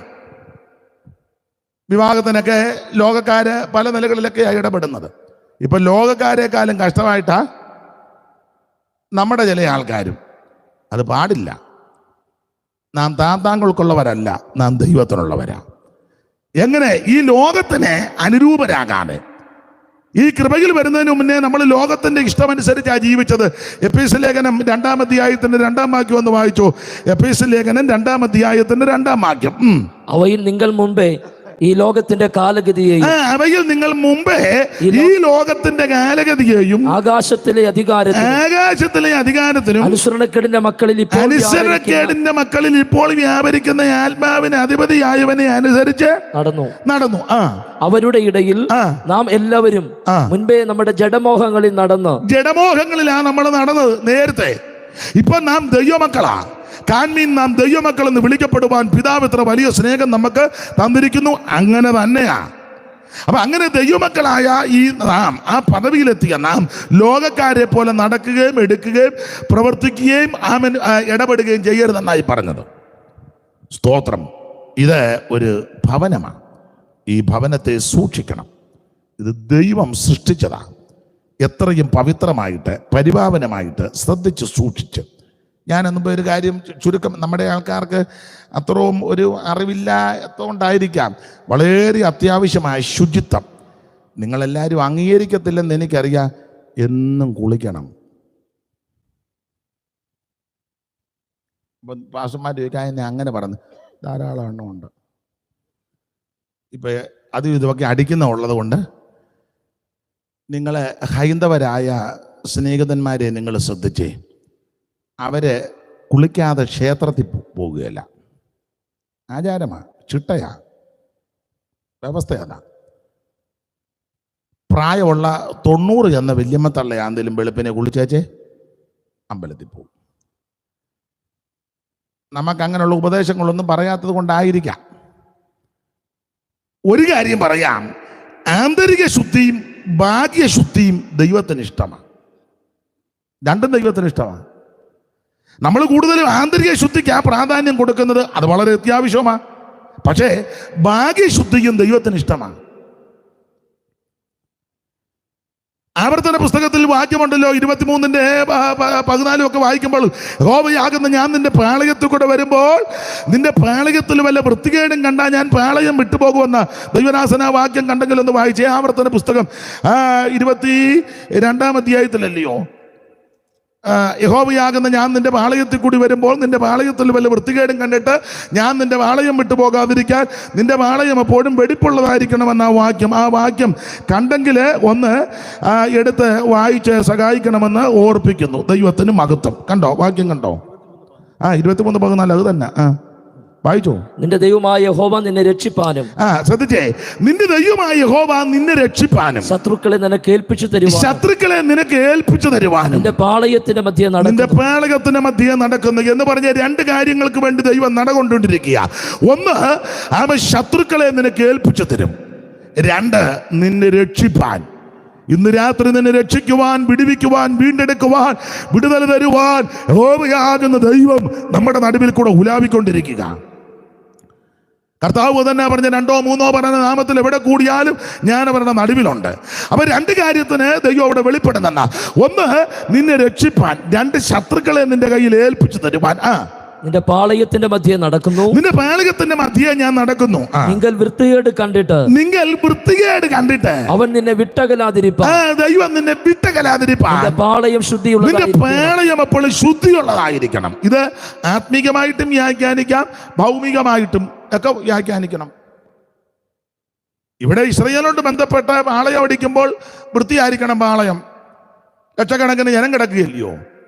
ദിനചര്യയുടെ ഭാഗമായിട്ട് ഉച്ഛിഷ്ടങ്ങൾ, അമേദ്യം, വർജ്യവസ്തുക്കൾ ഒന്നും അവിടെ പാടില്ല. അതുകൊണ്ടാണ് പറഞ്ഞ ആയുധത്തിന്റെ കൂടെ പാരയും ഉണ്ടായിരിക്കണം. അത് മൂടിക്കളയേണ്ടത് മൂടിക്കളയണം, മാറ്റേണ്ടതിനെ മാറ്റണം. വെടിപ്പായിരിക്കണം പാളയം. വിശേഷിച്ച് ദൈവമക്കളോട് പറയാം, വീടും പരിസരവും ഒക്കെ വൃത്തിയായിരിക്കണം. വലിയ വീട് പണിത് തൂക്കാതെ മാരാതെ ഇടുന്നതിൽ നല്ലത് ചെറുക്ക് ഭയങ്കരം വീടാ, കാശ് കിട്ടിയപ്പോൾ പണിതതാ. 5, 8, 10 മുറി, പിന്നെ balcony, sit out, car porch, work area. വർക്കൊന്നും നടക്കുന്നില്ല, അത് വേറൊരു വിഷയം. മേളി ബാൽക്കണി, താഴെ ബാൽക്കണി, മിക്കയിടത്തും വൃത്തിയില്ല. എന്നാൽ നിങ്ങൾ ചില ചെറിയ വീടുകൾ ചെന്നേ, 2 മുറിയേ ഉള്ളൂ, ഓടിട്ടതാ, റെഡ് ഹൗസാകിട, അല്ലെങ്കിൽ ചിലടത്ത് ചാണകം മെഴുകിയതാ. എന്നാ വൃത്തിയാണെന്നറിയോ? അവിടെ ദൈവ സാന്നിധ്യമുണ്ട്. നീ ബ്രഹ്മാണ്ടം വീട് പണിതിട്ട് തൂക്കുകയില്ല, തുടക്കുകയില്ല, മാറാലും ചുക്കിലി ഭാർഗവി നിലയത്തിലോട്ട് വന്ന പോലെ അവിടെ നിന്ന് ദൈവം വരിക. ദൈവം വന്നെന്നും പറഞ്ഞ് നീ കിടന്ന് ചാടുക. ദൈവം വന്നേ അടികടാന്ന് പറഞ്ഞ് അവനെ ഇട്ട് അടിപ്പിച്ച് ദൈവം ഒന്നും വരികയില്ല. നമ്മൾ ഈ ദൈവം വന്നെന്നും പറഞ്ഞ് നമ്മൾ അങ്ങ് ബഹളം ഉണ്ടാക്കുക. ദൈവം ഒന്നും ഒരു തെളിവ് വചനത്തിൽ നിന്ന് തരാം. അപ്പൊ പിന്നെ എൻ്റെ കൊങ്ങായിക്ക് പിടിക്കുകയല്ലോ. ഫെലിസ്തീനുമായുള്ള യുദ്ധത്തിൽ ഇസ്രായേൽ തോറ്റപ്പോൾ ഇസ്രായേൽ പറഞ്ഞൊരു കാര്യം ചെയ്യ്, നമ്മൾ തോക്കാൻ കാര്യം പെട്ടകമില്ലാഞ്ഞിട്ടാ. അവർ ശീലോവിൽ ചെന്ന് യഹോവയുടെ പെട്ടകം എടുത്തുകൊണ്ട് വന്നു. ഹൊപ്നിയും ഫീനെഹാസും ഇതിന്റെ മുമ്പിലുണ്ടായിരുന്നു. അപ്പോൾ ഇസ്രായേലിലെ ഉച്ചത്തിൽ ആർപ്പിട്ടു. ആർപ്പിന്റെ ശബ്ദം കേട്ടപ്പോൾ ഫെലിസ്തീൻ ചോദിച്ചു, എന്നെ പതിവില്ലാത്ത ഒരു ഇളക്കം. അപ്പൊ പറഞ്ഞ് ദൈവം വന്നെന്ന്. അവരുടെ ദൈവം ആ താലൂക്ക് വന്നില്ല, ദൈവം ഒന്നും അങ്ങോട്ട് ചെന്നില്ല. ദൈവം ചെന്നില്ലെന്നുള്ളതിനുള്ള തെളിവാ പെട്ടകം ഫെലിസ്തീൻ പിടിച്ചോണ്ട് പോയി. ഏലിയുടെ 2 പിള്ളേരെ പോർക്കളത്തിൽ പട്ടു. ഏലി സ്ഥൂലിച്ചവനാ, ഉമ്മരപ്പീട്ട വാതുക്കലിരുന്നു. പിള്ളേരുടെ മരണവാർത്ത കേട്ട് പുറകോട്ട് വീണ് കരുത്തൊടിഞ്ഞു ചത്തു. ഫീനെഹാസിന്റെ ഭാര്യ പൂർണ്ണ ഗർഭവതിയാ. ദൈവത്തിന്റെ പെട്ടകം പിടിപെട്ടു പോകുകയും 4:20-21 അങ്ങനെ ദൈവത്തിന്റെ പെട്ടകം പിടിപെട്ടു പോകുകയും അമ്മാവിയപ്പനെയും ഭർത്താവിനെയും ഓർത്തിട്ട് മഹത്വം ഇസ്രായേലിൽ നിന്ന് പോയെന്ന് പറഞ്ഞ് കുഞ്ഞിന് ഈഖാബോർ എന്ന് പേരിട്ടെന്ന. ദൈവമൊന്നും അങ്ങോട്ട് ചെന്നില്ല. ദൈവം വന്നെന്നും പറഞ്ഞ് ഇവര് ബഹളം ഉണ്ടാക്കുക. ദൈവം അറിഞ്ഞ കേസ് അല്ല. പലപ്പോഴും അങ്ങനെ ദൈവം വന്നെന്നും പറഞ്ഞ് നമ്മൾ ബഹളം ഉണ്ടാക്കുക. ദൈവം വരണമെങ്കിൽ അതിന് ചില വ്യവസ്ഥയുണ്ട്. നിന്റെ പാളയം വെടിപ്പുള്ളതായിരിക്കണം. അത് ഭാഗ്യശുദ്ധീകരണം ദൈവത്തിന് ഇഷ്ടമാണ്. എബ്രായ ലേഖനം 10-ാം അധ്യായത്തിൽ ഭാഗ്യശുദ്ധീകരണത്തെ പറ്റി പറയുന്നുണ്ടല്ലോ. ഞാൻ ഇന്നാളെ ഒന്ന് ഓർപ്പിച്ചതാ. ആ 10-ാം അധ്യായത്തിന്റെ 19 മുതൽ താഴോട്ട് പഠിക്കുമ്പോൾ ആന്തരിക ശുദ്ധീകരണവും ഭാഗ്യശുദ്ധീകരണവും രണ്ടും അവിടെ രേഖപ്പെടുത്തിയിട്ടുണ്ട്. ആ 10-ാം അധ്യായത്തിന്റെ 19 മുതൽ പഠിക്കുമ്പോൾ അതുകൊണ്ട് സഹോദരന്മാരെ യേശു തന്റെ ദേഹമെന്ന് ദഹിലിൽ കൂടി നമുക്ക് പ്രതിഷ്ഠിച്ച ജീവനുള്ള പുതുവടിയായി തന്റെ രക്തത്താൽ വിശുദ്ധ മന്ദിരത്തിങ്കിലേക്കുള്ള പ്രവേശനത്തിന്റെ ധൈര്യവും ദൈവാനുഗ്രഹത്തിന്മേൽ ഒരു മഹാപുരോഗതിന് നമുക്കുള്ളത് കൊണ്ട് നാം ദുർമനസാക്ഷി നീങ്ങുമാറ് ഹൃദയങ്ങളിൽ തളിക്കപ്പെട്ടവരും ശുദ്ധവെള്ളത്താൽ ശരീരം കഴുകപ്പെട്ടവരുമായി വിശ്വാസത്തിന്റെ പൂർണ്ണ നിശ്ചയം കൊണ്ട് പരമാർത്ഥ ഹൃദയത്തോടെ അടുത്ത് ചെല്ലണമെന്ന. അവ രണ്ട് ശുദ്ധീകരണം, ഒന്ന് ആന്തരിക ശുദ്ധീകരണം, രണ്ട് ഭാഗ്യ ശുദ്ധീകരണം. ആന്തരിക ശുദ്ധീകരണത്തിന്റെ വാക്യമാ ഹൃദയങ്ങളിൽ തളിക്കണം. എന്ത്? യേശുവിന്റെ രക്തം. അല്ല, ആന്തരിക ശുദ്ധീകരണം ഹൃദയങ്ങളിൽ തളിക്കുക. ഹൃദയഭാഗത്താന്നല്ലോ, അല്ലല്ല കൊരങ്ങൻ പറഞ്ഞ പോലെ അത്തിമരത്തിന്റെ മേലല്ലല്ലോ.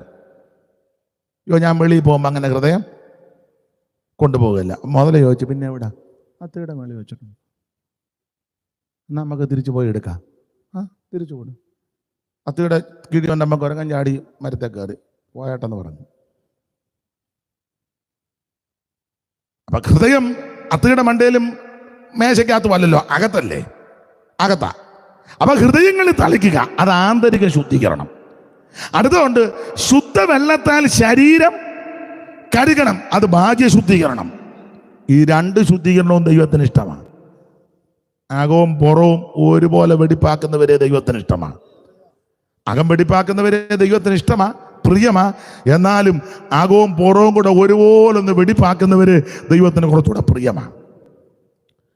കർത്താവ് അതുകൊണ്ടല്ലേ ആശയം പറഞ്ഞ കിണ്ടുകിണ്ണങ്ങളുടെ പുറമൊക്കെ നിങ്ങൾ വെടിപ്പാക്കുന്നു, അകത്തോ ക്ലാവും അഴുക്കും ഒക്കെയാ. അപ്പൊ അതിന്റെ ആശയം അകവും പുറവും വെടിപ്പാക്കുന്ന എനിക്ക് ഇഷ്ടമാണ്. രണ്ടു വിധത്തിലെ ശുദ്ധീകരണം. അപ്പോൾ യഹോവയാകുന്ന ദൈവം നിന്റെ പാളയത്തിൽ വരണമെങ്കിൽ ശുദ്ധീകരണം ഉണ്ടായിരിക്കണം, വെടിപ്പായിരിക്കണം. വീടും പരിസരവും ഒക്കെ രാവിലെ എഴുന്നേറ്റ പണ്ടങ്ങനെയൊക്കെ ആ മിറ്റം തൂക്കും. ഇപ്പം മിറ്റമില്ലല്ലോ, എല്ലാം ടൈൽസും ഒക്കെ ഇട്ട് സ്തോത്രം. പിന്നെ വേറൊരു സാധനമായിട്ട് ഇങ്ങനെ നടക്കുന്നതാണ്, അല്ല കൊതുകിനെ മരുന്നടിക്കുന്ന പോലെ. അതുകൊണ്ട് തന്നെ എല്ലാത്തിനും നടുവിന് വേദനയാണ്. എന്തോ അമ്മാമ, നടുവിന് വേദന. പക്ഷേ എനിക്ക് കുനിയാനും നിവരാനും ഒന്നും വയ്യ. പണ്ടമ്മച്ചിമാർക്ക് അങ്ങനില്ല. കാരണം രാവിലെ എഴുന്നേറ്റ ഉടനെ മിറ്റമടിക്കും. പഴയ അമ്മമാർ രാവിലെ വൈകിട്ടും മിറ്റമടിക്കും. നിങ്ങളുടെ കാര്യം അല്ലേ പറഞ്ഞ് നിങ്ങൾ എന്നെ തുറച്ചു നോക്കുമൊന്നും വേണ്ട. അങ്ങനെ ചെയ്യാത്തവരുടെ കാര്യമായി പറയുന്നത്. ഞാനെപ്പോഴും പറയും, എൻ്റെ വല്യമ്മച്ചി ഇപ്പോഴും ഉണ്ട്, ഇപ്പോഴും മിറ്റമടിക്കും. 106 വയസ്സ്, 106. അവിടെ തളർന്ന് കിടക്കുമൊന്നുമല്ല, 106. ഇപ്പം പിന്നെ കൊച്ചുമക്കൾ അവിടെ വീട്ടിലുള്ളവർ പറയും ചെയ്യിപ്പിക്കാത്ത കൊണ്ടല്ലേ, ചെയ്യും. കണ്ണു തിരിഞ്ഞാൽ ഇപ്പോഴും ചെയ്യും, ഒരു കുഴപ്പവും ഇല്ലെന്നുള്ളതാണ്. സ്തോത്രം. ആട്ടെ. വീട് പരിസരമെല്ലാം വൃത്തിയായിരിക്കണം. അലൂമിനിയം പാത്രമായിരിക്കും മതി. അത് ചാരമൊക്കെ ഇട്ട് നന്നായിട്ട് തേച്ച് വെളുപ്പിച്ച് വെയിലത്ത് വെക്കണം. നമ്മുടെ സാഹചര്യം അലൂമിനിയം പാത്രം മതി, നല്ലതല്ലേ? അതേ ഉള്ളൂ, മതി.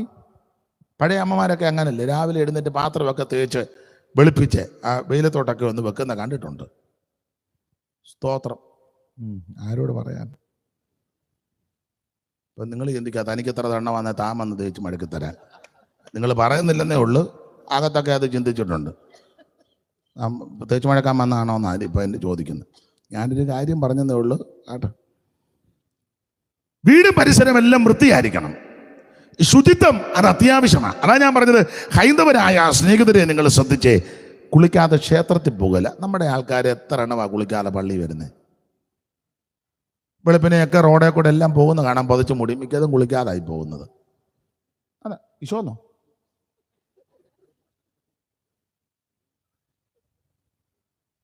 ആണെന്ന് 5:30 ഇനി ഞങ്ങൾ കൂടുവെന്നാ പറയുന്നത്, കുളിക്കാതായി പോകുന്നു. ആയിക്കോട്ടെ, നമ്മുടെ ഇടയിലും ചിലരുണ്ട്. ഇനി മറുവശം, നല്ല കാര്യങ്ങൾ നമ്മൾ ഉൾക്കൊള്ളു. ഉപദേശമല്ല ഞാനീ പറഞ്ഞത്. നല്ല കാര്യങ്ങൾ ആര് ചെയ്താലും അത് അംഗീകരിക്കാനും അത് അനുസരിക്കാനും ഒരു മനസ്സുണ്ടെങ്കിൽ നല്ലതാ. നിങ്ങൾ ശ്രദ്ധിച്ചേ, ഹൈന്ദവരായ സ്നേഹിതര് നല്ല പ്രിയപ്പെട്ടവരുണ്ട്. ഇപ്പോഴും അവര് കുളിച്ചേച്ചേ അടുക്കളയിൽ കയറുള്ളൂ രാവിലെ. നല്ല ആഢ്യത്വമുള്ള ചില ആൾക്കാരുണ്ട്, ശുചിത്വമുള്ളവർ. അവർ വൈകിട്ട് വിശ്രമിച്ച് രാവിലെ എഴുന്നേറ്റ് എല്ലാവരും അല്ലെങ്കിലും മിക്കവരും കുളിച്ചതിന് ശേഷമേ അടുക്കളയിൽ കയറും. ഭക്ഷണം പെരുമാറുകല്ലേ. ക്രിസ്ത്യാനികൾ നേരെ തിരിച്ചാ. എല്ലാവരും അല്ല, ചിലര് കുളിച്ചു കഴിഞ്ഞാൽ അടുക്കളയിൽ കയറുകയല്ല, നേരെ തലതിരിവാ. നമ്മൾ 7 മണി ഞാൻ പറഞ്ഞ് മോളി ഇച്ചിരി കാപ്പി, പിന്നെ കൂപ്പി ഞാൻ കുളിച്ചതേ ഉള്ളൂ, ഇനി അടുക്കളയിൽ കയറുന്ന പ്രശ്നം. കൂപ്പ് കുടിക്കാൻ വന്നേക്കുന്നു. തമാശ പറഞ്ഞതല്ല. അടുക്കളയിൽ കയറുന്ന പ്രശ്നമേ ഞാൻ കുളിച്ചേച്ച് ഇങ്ങോട്ട് ഇറങ്ങിയതേ ഉള്ളൂ. അവർ കുളിച്ചേച്ച് അടുക്കളയിലോട്ട് കയറുള്ളൂ. നമ്മുടെ ആൾക്കാർ കുളിച്ചാൽ പിന്നെ ആട്ടെ. അപ്പോൾ ആന്തരിക ശുദ്ധീകരണവും ബാക്കി ശുദ്ധീകരണവും ദൈവത്തിന് ഇഷ്ടമാണ്. അപ്പോൾ ആട്ടെ, നമ്മുടെ വിഷയത്തിലേക്ക് വരാം. വാച്ചിങ് തരണമില്ല, ഞാനങ്ങ് നിൽക്കും. നിങ്ങൾ അവസാനം അയാളുടെ തൊടിലതാന്ന് പറയും. പിന്നെ അല്ല പ്രശ്നങ്ങളാ. നമുക്കൊരു 9:30 വരെ എടുക്കാവോ? ഇവിടുത്തെ ഉപദേശിയാര് നമ്മളാണോ? എടുത്തോട്ടെ, ഒരു 9:15 9 എത്രയാ പറഞ്ഞു? 9:30 ആകുമ്പോൾ നിർത്താം. ഈ വാച്ച് കറക്റ്റാന്നേ. അതാ, ഏതായാലും ചെലവാ. അപ്പൊ ശ്രദ്ധിച്ചേ, ഈ ശരീരം ഇതൊരു ഭവനമാണ്. ഈ ഭവനത്തെ സൂക്ഷിക്കണം.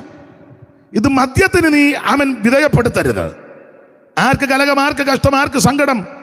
മദ്യം കുടിക്കുന്നവർക്കാ, അത് രുചിക്കുന്നവർക്കാ, അത് ഉപയോഗിക്കുന്നവർക്കാ. അത് പാത്രത്തിൽ തിളങ്ങുന്നത് നോക്കി നിൽക്കരുത്. ഒടുവിൽ അണലി പോലെ നിന്നെ കൊത്തും, സർപ്പം പോലെ നിന്നെ കടിക്കും. അടിച്ചു, ഞാൻ അറിഞ്ഞില്ല. അവരെന്നെ ഉപദ്രവിച്ചു, ഇതൊന്നും ഞാൻ അറിഞ്ഞില്ല. സഹോദര, ഈ ശരീരം ഈ ഭവനം മദ്യത്തിനും മയക്കുമരുന്നിനും ലഹരി പദാർത്ഥത്തിനും പുകവലിക്കും മറ്റ് പാപകൃതികൾക്കുള്ളതല്ല ഈ ഭവനം. ഈ ഭവനത്തിനകത്ത് സ്തുതി സ്തോത്രങ്ങൾ ഉയരണം. ഏത് ഭവനവും ചമപ്പാൻ ഒരാൾ വേണം. ഈ ശരീരമാകുന്ന ഭവനം ചമച്ചവൻ സർവജ്ഞനായ ദൈവമാ. നിന്റെ ഈ ഭവനത്തെ നശിപ്പിക്കരുത്. ഇതിനെ നശിപ്പിക്കുന്നതിന് ദൈവം നശിപ്പിക്കും.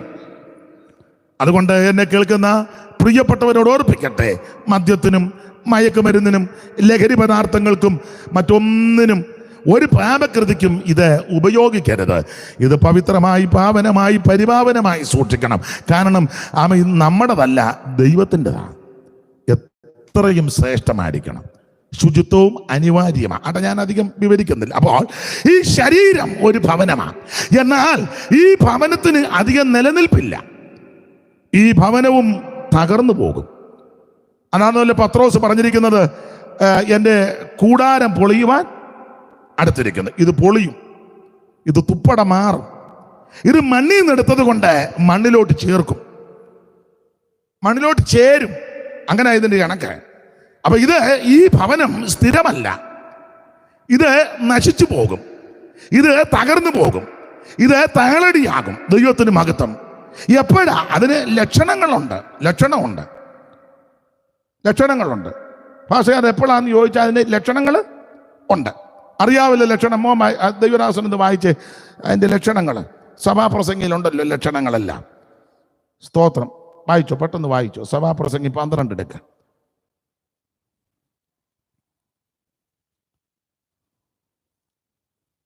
ലക്ഷണമെല്ലാം ഒന്ന് വായിച്ചു.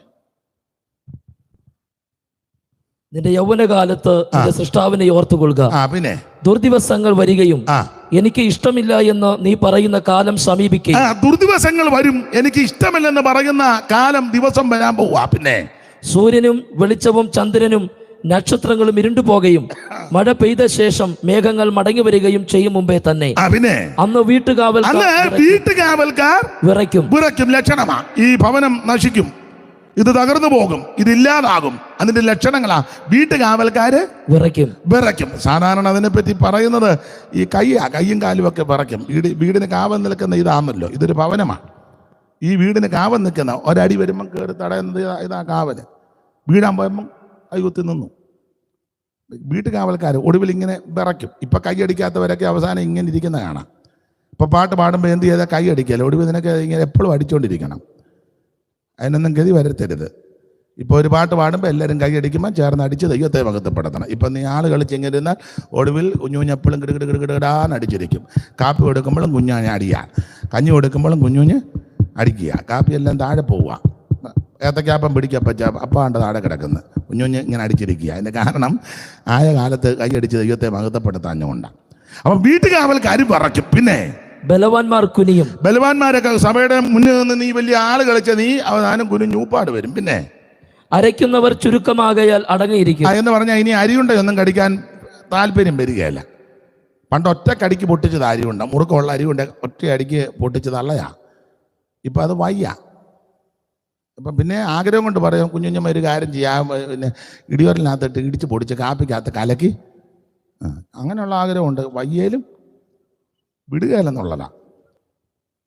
പണ്ടൊരു തള്ള പറഞ്ഞ് അവർ മുളക് നട്ട് കരണം പൊട്ടി, അപ്പം മരുമകൾക്ക് ഇഷ്ടമാണ്, മരുമകൾ അത് ചതച്ച് ചമ്മന്തി കൂട്ടി. അമ്മച്ചിക്ക് എരിവ് ഇഷ്ടമല്ല, എന്നാലും എൻ്റെ മുളക്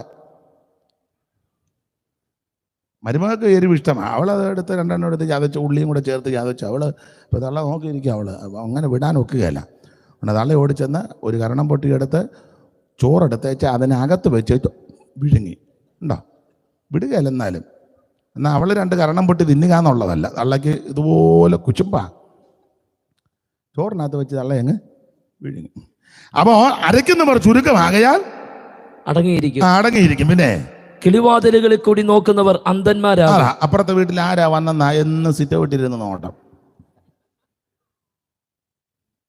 2 പേരുണ്ടെന്ന് തോന്നുന്നു, ഒരാൾ പുരുഷനും ഒരാൾ സ്ത്രീയുമ. വേറെ ആരാണ്ട് ഇറങ്ങുന്നുണ്ടെന്നാ ഉണ്ടോ? ഉണ്ണേ ലൈറ്റ് ഓഫ് ആക്ക്. എന്നാൽ നമ്മൾ ലൈറ്റ് ഇട്ട് അവർക്ക് കാണാം.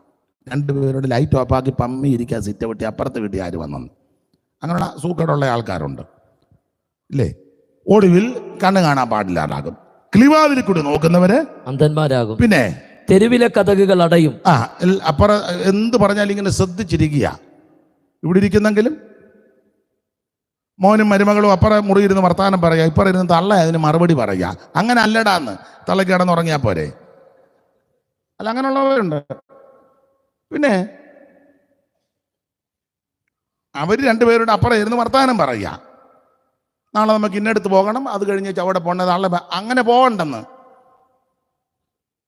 തള്ള ഉറങ്ങിയെന്ന് ഓർത്താ അവർ വർത്താനം പറഞ്ഞത്. തള്ള ഇങ്ങനെ ഉറക്കമൊന്നുമില്ലാതെ കുത്തിയിരിക്കുക, നരിയിരിക്കും പോലെ. വായിച്ചോ എല്ലാവരും കേൾക്കട്ടെ. ഇതൊക്കെ കാണുമ്പോൾ ഓർത്തോണം നീ പോകാത്ത എന്നുള്ളതിന്റെ ലക്ഷണമായി പറഞ്ഞു വരുന്നേ. വായിര്. അരയ്ക്കുന്ന ശബ്ദം മന്ദമാകും. ആഹാരം കൊടുത്താൽ പതുക്കെ കഴിക്കുള്ളൂ. പണ്ട് നിന്നുകൊണ്ട് വാരി കഴിച്ചോടിയ പെണ്ണമ്മ ഇപ്പം എത്ര മണിക്കൂർ എടുത്താ കഴിക്കുന്നത്. അപ്പൊ ഇതൊക്കെ താമസിച്ച് ആഹാരം കഴിക്കുമ്പോൾ ഓർത്തോണം പെണ്ണമ്മ പോകാറായെന്ന്. വായിച്ചു. പക്ഷികളുടെ ശബ്ദത്തിങ്കിൽ ഉണർന്നു പോകും. ഉറക്കമില്ലെന്നേ. സ്തോത്രം. വെളുപ്പിനെ 3 മണിക്ക് അടുക്കള കയറി സ്റ്റീൽ പാത്രം പൊത്തുവന്നായി ഇടുന്നത്. കിടന്നവനെല്ലാം കിടന്ന് എഴുന്നേറ്റ്. തള്ളയ്ക്ക് ഉറക്കമൊന്നുമില്ലെന്നേ. അല്ല, അങ്ങനെയുള്ള അസുഖമുള്ള ആൾക്കാരുണ്ട്. മക്കളും കൊച്ചുമക്കളും ഒക്കെ കിടന്നുറങ്ങുക. തള്ള ചുമ്മാ അടുക്കള കയറി സ്റ്റീൽ പാത്രം ഇടൂന്നതാണ്. ഉറങ്ങിയവരെല്ലാം പെട്ടെന്ന് നാടകം തുടങ്ങുന്നത് പോലെ. തള്ളയ്ക്ക് ഉറക്കമൊന്നുമില്ല. വായിര്. അടുത്ത വാക്യം വായിക്ക്. ഇങ്ങനെ ഉറക്കമില്ലാതെ അടുക്കള കൂടെ ഇങ്ങനെ പമ്മി അടക്കുമ്പോൾ തന്നെ ജാഗാറായെന്ന്. വായിര്. വായിച്ചു. കേക്കട്ടെന്ന് വായിക്കേ. എന്നാ ഇത് വായിക്കാത്ത? പുള്ളി വായിക്കുകയല്ല. പുള്ളിക്ക് ആരെയോ ഓർമ്മ വന്ന ആരെയാ? നമ്മുടെ വീട്ടിലെ പക്ഷികളുടെ ശബ്ദം ഉണർന്നു പോകും. പിന്നെ പാട്ടുകാരത്തികളൊക്കെയും തളരുകയും ചെയ്യും. പിന്നെ അന്ന് അവൾ ഇപ്പൊ ഇവിടെ വരണ്ട, നമുക്ക് അവൾ അവിടെ നിൽക്കട്ടെ. അന്ന് അവർ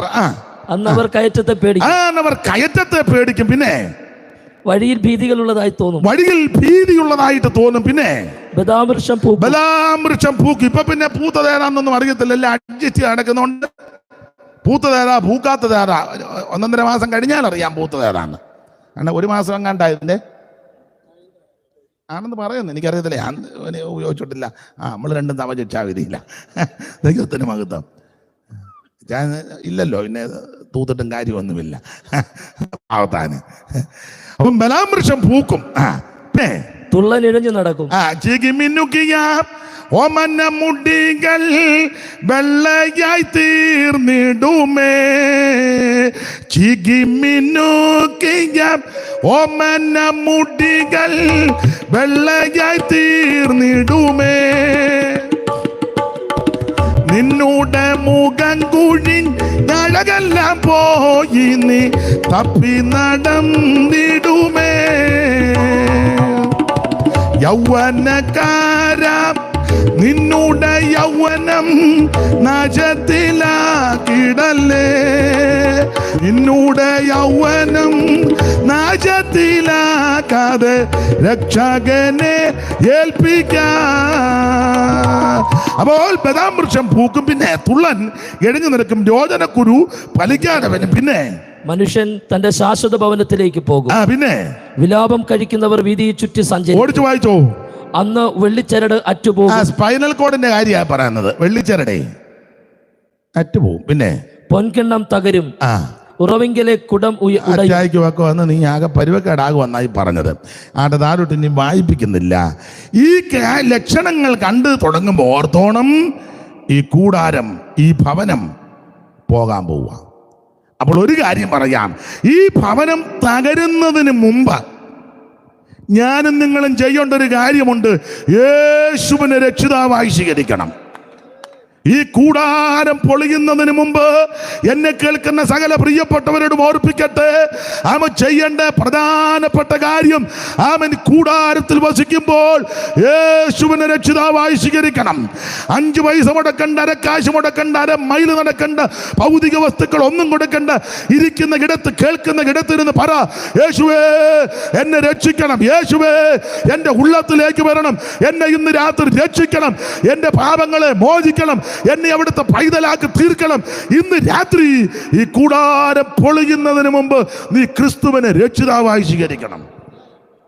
അതിനാ ദൈവം നിനക്ക് അവസരം തന്നിരിക്കുന്നേ. ദൈവത്തിന്റെ മഹത്വം. അപ്പോൾ ഈ ഭവനം നശിച്ചു പോകും. അതുകൊണ്ട് ഇതിൽ ഒത്തിരി വെച്ചുകെട്ടും ഏച്ചുകെട്ടും ഒന്നും വേണ്ട. ഇതൊത്തിരി പോകുന്നതാ. സ്തോത്രം. അങ്ങനെയൊക്കെ ഉള്ള ആൾക്കാരുണ്ട്. ഒത്തിരി സാമ്പാറിന് മേടിച്ച വെള്ളരിക്ക സാമ്പാർ ഇടുകയല്ല, ആരോട് പറഞ്ഞു കൊടുത്ത് അത് വട്ടം കണ്ടിച്ച് തൂത്തേച്ച് കിടക്കും കുഞ്ഞുഞ്ഞമ്മയെന്ന്. ഭർത്താവ് പറഞ്ഞു, സാമ്പാർ വെള്ളരിക്ക ഇല്ലല്ലോ. വെള്ളരിക്ക ഇല്ലായിരുന്നു. ആര് പറഞ്ഞു ഞാൻ വെള്ളരിക്ക മേടിച്ചത്? ചോദിച്ചു വരുമ്പോൾ എനിക്കൊരു കാര്യം, ഏത്തക്കാപ്പത്തിന് മേടിച്ച കടലമാവാ. ഏത്തക്ക അടുത്ത് നീ ആ ഏത്തക്ക വന്നിട്ട് പോടാന്ന് പറഞ്ഞു. ഏത്തക്ക കടലമാവ് എനിക്ക് ആവശ്യമുണ്ടെന്ന് ആരാണ്ട് പറഞ്ഞു കൊടുത്ത് രാത്രി അതെല്ലാം കലക്കി വാരി തേക്കാൻ കുറച്ച് വെളുക്ക് വന്നു. മിക്കവാറും ഇങ്ങനെയാന്നേ വെളുക്കും, കുറച്ചുകൂടെ വെളുക്കും. ഇതിനകത്ത് ഒത്തിരി വെച്ചുകെട്ടും ഏച്ചുകെട്ടും ഒന്നും വേണ്ട. ഇത് തകർന്നു പോകുന്നതാ. ഇത് മണ്ണോട് ചേരുന്നതാ. മണ്ണാകും ഈ ശരീരം, മണ്ണോടു ചേർന്നാലുമേ മണ്ണാകും ഈ ശരീരം, മണ്ണോടു ചേർന്നാലുമേ കാകളം ധ്വനിച്ചിടുമ്പോൾ തേജസ്സിൽ ഉയർക്കുമേ. ദൈവ കാകളം ധ്വനിച്ചിടുമ്പോൾ. നിങ്ങൾക്ക് ആ പാട്ട് പറയാൻ മേലേ? എന്നെ ഒന്ന് സഹായിക്കാൻ മേലേ? അതോ എനിക്കറിയാവോ എന്ന് പരീക്ഷിക്കാന്നോ? നിങ്ങളെ പാടാനും കൂടെ വിളിച്ചതല്ലേ? പിന്നെ ചെറുതായിട്ട് പാടാറ്, വലുതായിട്ട് അങ്ങ് പാടും. മണ്ണാകും ഈ ശരീരം, മണ്ണോടു ചേർന്നാലുമേ മണ്ണാകും ഈ ശരീരം, മണ്ണോടു ചേർന്നാലുമേ കാഹളം ധ്വനിച്ചിടുമ്പോൾ തേജസ്സിൽ ഉയർക്കുമേ. ദൈവ കാഹളം ധ്വനിച്ചിടുമ്പോൾ തേജസ്സിൽ ഉയർക്കുമേ. വിശുദ്ധരെല്ലാരും പിൻ തേജസ്സിലെപ്പോഴും, വിശുദ്ധരെല്ലാരും തേജസ്സിലെപ്പോഴും കർത്തൻ തന്റെ സന്നിധിയിലെന്നും മോദിക്കും. കർത്തൻ തന്റെ സന്നിധിയിലെന്നും മോദിക്കും. അപ്പൊ ശ്രദ്ധിക്കുക, ഒന്ന്, ഈ ശരീരം ഒരു ഭവനമാണ്. ഇത് ദൈവം സൃഷ്ടിച്ചതാണ്. എന്തിനാ? ഈ ശരീരം കൊണ്ട് ദൈവത്തെ മഹത്വപ്പെടുത്താൻ. ഈ ശരീരത്തിൽ, ഈ ഭവനത്തിൽ ആവശ്യമില്ലാത്തതൊന്നും വന്ന് കയറരുത്. മദ്യം ഈ ഭവനത്തിനകത്ത് വരരുത്. പുകവലി, ലഹരി പദാർത്ഥങ്ങൾ, ലോകത്തിന്റെ ഇമ്പങ്ങൾ, ലോകാഡംബരങ്ങൾ ഒന്നും ഈ ഭവനത്തിനകത്ത് വരരുത്. ഇതിനകത്ത് സ്തുതിയും സ്തോത്രവും ദൈവത്തിന് മഹത്വവും പുകഴ്ചയും നിരന്തരം ഉയർന്നുകൊണ്ടിരിക്കണം. ഈ ശരീരത്തിൽ, ഈ ഭവനത്തിൽ അധികം പ്രശംസിക്കുകയും ചെയ്യരുത്. സ്തോത്രം. മനുഷ്യനെ ആശ്രയിച്ച് ജഡത്തെ തന്റെ ഭുജമാക്കി ഹൃദയം കൊണ്ട് യഹോവയെ വിട്ടുമാറുന്ന മനുഷ്യൻ ശപിക്കപ്പെട്ട്. ഇതിലൊത്തിരി പ്രശംസിക്കരുത്. പ്രശംസിച്ച പുള്ളിയെ ഒറ്റ രാത്രി കൊണ്ട് ചെയ്തത് അറിയാമല്ലോ. സ്തോത്രം. ഞാൻ പണിത മഹതിയ ബാബേലല്ലയോ, എൻ്റെ കൈമിടുക്കുകൊണ്ട്. നിന്റെ കൈമിടുക്കുണ്ടെന്ന് നേടിയെന്ന് നീ പറയുകയും ചെയ്യരുത്. ഇതിലധികം പ്രശംസിക്കരുത്. പൗലോസ് പറഞ്ഞു, എനിക്ക് ജഡത്തിൽ പ്രശംസിപ്പാനൊക്കെ വകയുണ്ട്. 8-ാം നാളിൽ പരിച്ഛേദനയേറ്റവൻ ബെന്യാമീൻ ഗോത്രജൻ, ഇസ്രായേൽ ജാതിക്കാരൻ, ന്യായപ്രമാണം സംബന്ധിച്ച് പരീശൻ, ശുഷ്കാന്തി നിമിത്തം സഭയെ ഉപദ്രവിച്ചവൻ, ന്യായപ്രമാണത്തിലെ നീതി സംബന്ധിച്ച് അനന്തിനാ, പിന്നെ റോമാ പൗരത്വം. അത് കാശ് കൊടുത്ത് മേടിച്ചതല്ല, ജന്മനാ കിട്ടിയതാ. സെന്നിദ്രി സംഘത്തിലെ അംഗമാണെന്നും കപ്പലുണ്ടായിരുന്നെന്നും കപ്പലുടമസ്ഥന്റെ മകനായിരുന്നെന്നും വെക്കല കോടിക്കണക്കിന് സ്വത്തുള്ള ആളായിരുന്നു. അവ പ്രശംസിപ്പാൻ ഒത്തിരി വകയുണ്ട്. പക്ഷേ ഡമസ്കസിന്റെ പടിക്ക് വെച്ച് യേശു ക്രിസ്തുവിനെ ദർശിച്ചു കഴിഞ്ഞപ്പോൾ നട്ടുച്ച നേരത്ത് സൂര്യനേക്കാൾ കവിഞ്ഞ പ്രകാശത്തിന് വഴിപ്പെട്ട് അവൻ കയറിയ വാഹനമൃഗത്തിന്റെ പുറത്തു നിന്ന് താഴെ വീണ് കണ്ണിന്റെ കാഴ്ചയെല്ലാം പോയി. നീ ആരാ കർത്താവ് എന്ന് ചോദിച്ചപ്പോൾ നീ ഉപദ്രവിക്കുന്ന നസറയനാകുന്ന യേശുവിനെ കണ്ടു. അതുകൊണ്ടാ കൊരിന്ത്യലേഖനം പറഞ്ഞത്, ഒടുവിൽ അകാലപ്രജ പോലുള്ള എനിക്കും അവിടുന്ന് പ്രത്യക്ഷപ്പെട്ടു. അഗ്രിപ്പാവിനോട് പറഞ്ഞു, അഗ്രിപ്പാവേ, ഞാൻ സ്വർഗീയ ദർശനത്തിന് അനുസരണക്കേട് കാണിച്ചില്ല. യേശുവിനെ കണ്ടു കഴിഞ്ഞപ്പോൾ താൻ നേരത്തെ പ്രശംസയായിട്ടാണ് ഇതെല്ലാം ചപ്പന്നും ചവർന്ന് വേണ്ടി. ഒടുവിൽ പറയോ, എനിക്കോ നമ്മുടെ കർത്താവാകുന്ന യേശു ക്രിസ്തുവിന്റെ ക്രൂശിലല്ലാതെ പ്രശംസിപ്പാൻ ഇടവരരുത്. ഒരു വ്യക്തി പ്രശംസിക്കേണ്ടത് ക്രൂശിലാണ്. അതെന്തിനായി ക്രൂശിൽ പ്രശംസിക്കുന്നത്? ഒത്തിരി കാര്യമുണ്ട്. 2 കാര്യം പറഞ്ഞാൽ ഭാഗം വിട്ടേക്കാം. എനിക്ക് നിങ്ങൾക്കും വല്ലതും പ്രശംസിപ്പാനുണ്ടെ കാൽവറി ക്രൂശിലാണ്. എന്താ നമുക്ക് ക്രൂശിൽ പ്രശംസിപ്പാൻ കാരണം? ഒന്ന്, ക്രൂശിൽ വെച്ച് ആ ശത്രുത്വം ഇല്ലാതാക്കിയത്. ഞാൻ നിങ്ങളുമെല്ലാം ശത്രുക്കളായിരുന്നു. അങ്ങോട്ട് ചെല്ലാനും ദൈവത്തോട് അടുക്കാനും അങ്ങോട്ടൊന്നും കയറാനും ഒരു അനുവാദവുമില്ലായിരുന്നു. ശത്രുക്കളാണ്, പാപികളാണ്. റോമാലേഖനം 5-ാം അധ്യായത്തിൽ നമ്മൾ എങ്ങനെ ഇരുന്നപ്പോഴാണ് നമ്മളെ സ്നേഹിച്ചത്? 1, ശത്രുക്കളായിരുന്നപ്പോൾ അവിടുന്ന് സ്നേഹിച്ചു. 2, നാം ബലഹീനരായിരുന്നപ്പോൾ അവിടുന്ന് നമ്മെ സ്നേഹിച്ചു. 3, നമ്മൾ അഭക്തരായിരുന്നപ്പോൾ നമ്മളെ സ്നേഹിച്ചു. നമ്മുടെ ഭക്തി കൊണ്ടൊന്നും സ്നേഹിച്ചതല്ല, അഭക്തരായിരുന്നു. സ്തോത്രം.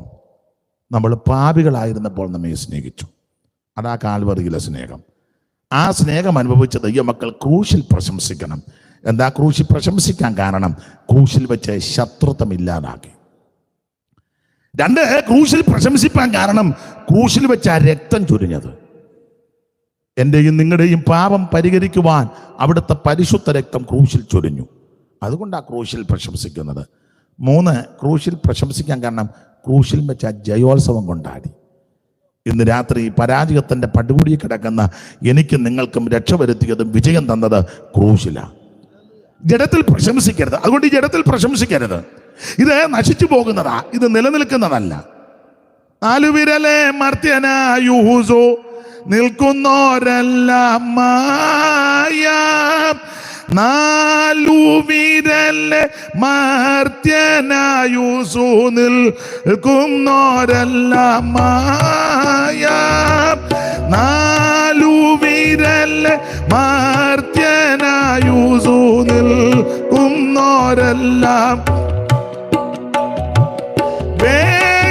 നിഴലിൽ നടന്നൂതങ്ങൾ കഴിക്കുന്ന കഥ പോലെ.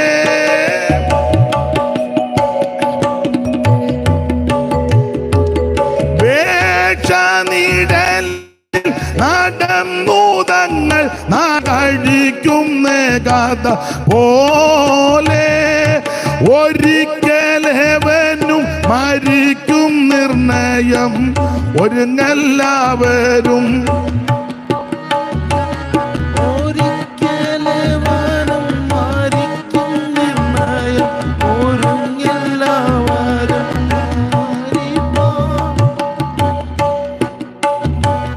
വയസ്സും ശിശുവും മരിക്കുന്നില്ലയോ?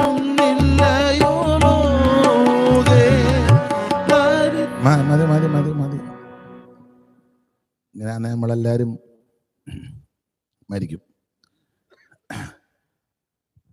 അല്ല, ഞാൻ ഇവരെ ഒന്നും പറയുകയല്ല. ഇപ്പോൾ ഈ പഴയ പാട്ട് മിക്കവർക്കും അറിയത്തില്ല. പണ്ടൊക്കെ മരണ വീടുകളിലെ ഡെഡ് ബോഡി രാത്രി കൊണ്ടുവന്നാൽ ഇത് നമ്മൾ പാടിയേ പറ്റൂ. അതൊരു ശുശ്രൂഷയും കൂടാ. ഞാനിപ്പോഴും പോകും അങ്ങനെയുള്ളിടത്തൊക്കെ. പിന്നെ വിളിക്കോളം ഇരുന്ന് പാട്ട് പാടും. അതുകൊണ്ട് ചില പാട്ടുകളൊക്കെ നല്ല തിട്ടമാണ്. ഇപ്പം പിന്നെ ഇവരെന്നല്ല, പാട്ടുകാർക്ക് നമ്മൾ കോൺട്രാക്ട് ബേസിൽ കൊടുക്കുന്നുണ്ട്. അവർക്കൊരു 3-4 പാട്ടുണ്ട്. അത് അവരങ്ങ് പാടിക്കോളും. നമ്മളിത് കേട്ടിരുന്നാൽ മതി. സ്തോത്രം, അത് കുഴപ്പമില്ല, മതി. പക്ഷേ പഴയ പാട്ടുകളൊന്ന് പാടിക്കേ, നമുക്ക് നമ്മുടെ ജീവിതത്തെ ഒന്നുകൂടെ കാണാനും പരിശോധിക്കാനും ഒന്നുകൂടെ സമർപ്പിക്കാനും ഒന്നുകൂടെ വിധേയപ്പെടുത്താനും ഒക്കെ നമുക്ക് വളരെ നല്ലതാണ്. ആട്ടെ, എന്തായാലും ഒരു കാര്യം പറയാം. ഇത് ഒരു ഭവനമാണ്. ഈ ഭവനത്തിലധികം പ്രശംസിക്കരുത്, ഇത് തകർന്നു പോകും. ഏത് ഭവനം ചമപ്പാൻ ഒരാൾ വേണം. ഈ ശരീരം ഒരു ഭവനമാണ്. ഇത് ചമച്ചവൻ ദൈവമാണ്. 2, ഈ ശരീരമാകുന്ന ഭവനം ഈ ഭൂമിയിൽ മരണം വരെ ദൈവമക്കളോട് ബന്ധപ്പെട്ട് കാഹളത്തിന്റെ ശബ്ദം കേൾക്കുന്നത് വരെ മഞ്ഞും മഴയും കാറ്റും മറ്റ് കെടുതികൾ ഏശാതെ പാർക്കുവാൻ നമുക്കൊരു ഭൗമിക ഭവനം ആവശ്യമാണ്. അത് മനുഷ്യന്റെ സാഹചര്യവും അവനവൻ്റെ രീതികളും പണത്തിൻ്റെ സാഹചര്യമൊക്കെ മനസ്സിലാക്കി ഒരു ഭവനം ആവശ്യമാണ്. ഇന്ന് രാത്രി ഭവനമില്ലാത്ത ആരേലും ഇവിടെ ഉണ്ടെങ്കിൽ ദൈവം നിങ്ങൾക്ക് ഭവനം തരും. മരണം വരെയും കാഹളത്തിൻ്റെ ശബ്ദം കേൾക്കുന്നത് വരെ ഈ ഭൂമിയിൽ പാർക്കാൻ ഒരു ഭവനം ആവശ്യം. മനുഷ്യൻ്റെ എല്ലാ ആഗ്രഹം അതാ, ഒരു ഭവനം. വിശേഷിച്ച് സഹോദരിമാർക്ക് വളരെ അവർക്ക് അതിൻ്റെ ബുദ്ധിമുട്ടുകൾ അറിയാം. ഒരു ഭവനം ആവശ്യമാണ്. അപ്പോൾ നമുക്ക് രണ്ടാമത്തെ ഭവനം, ഒരു വീട് നമുക്ക് ആവശ്യമാണ്. പക്ഷെ ആ വീട് പണിയുന്നത്, ഞാൻ ഇങ്ങനെ പറയാറുണ്ട്, ബിൽഡിങ് ഞങ്ങൾ സഹോദരന്മാർ പണിത് തരും, പക്ഷേ ഭവനം പണിയേണ്ടത് സഹോദരിമാരാണ്. ബിൽഡിങ് ഞങ്ങൾ പണിത് തരും സഹോദരന്മാർ, ഇഷ്ടികയും മണ്ണും കമ്പിയും സിമെന്റും അതിൻ്റെ സാധനങ്ങളെല്ലാം ചുമക്കുകയും എടുക്കുകയും ഒക്കെ നമ്മൾ ചെയ്യും. പക്ഷേ ആ ഭവനം പണിതെടുക്കേണ്ടത് നിങ്ങളാണ്. അത് ഞങ്ങളെ അല്ല കൂടുതൽ ഏൽപ്പിച്ചിരിക്കുന്നത്, നിങ്ങളെയാ. സ്തോത്രം, നിങ്ങളെയാ. സദൃശവാക്യത്തിൽ സാമർത്ഥ്യമുള്ള സ്ത്രീയെ പറ്റി പറയുന്നുണ്ടല്ലോ, പല കാര്യങ്ങൾ പറയുന്നുണ്ട്. അതെല്ലാം പറഞ്ഞാൽ പണക്കം വരും. ഒരു ഭവനം പണിതെടുക്കുന്നതിന് ഉത്തരവാദിത്വം സ്ത്രീകൾക്കാണ്. അതിലെയോ പട്ടണവാതിൽക്ക് വെച്ച് ബോവസിന്റെ വിവാഹം കഴിഞ്ഞപ്പോൾ രൂത്തിനെ വേളി കടിച്ചു. അപ്പോൾ പട്ടണത്തിലെ മൂപ്പന്മാര് പറയുന്നൊരു സാക്ഷ്യമുണ്ട്. 4-ാം അധ്യായത്തിന്റെ 11-ാമത്തെ വാക്യത്തിൽ, രൂത്തിന്റെ പുസ്തകം 4-ാം അധ്യായത്തിന്റെ 11-ാമത്തെ വാക്യത്തിൽ പട്ടണത്തിലെ മൂപ്പന്മാര് വന്ന് ബോവാസിനോട് പറയുന്ന ആ ഭാഗമാണ് 4-ന്റെ 11. താളിഞ്ഞോട്ട് വരയ്ക്കും മേളില് വായിച്ചേ.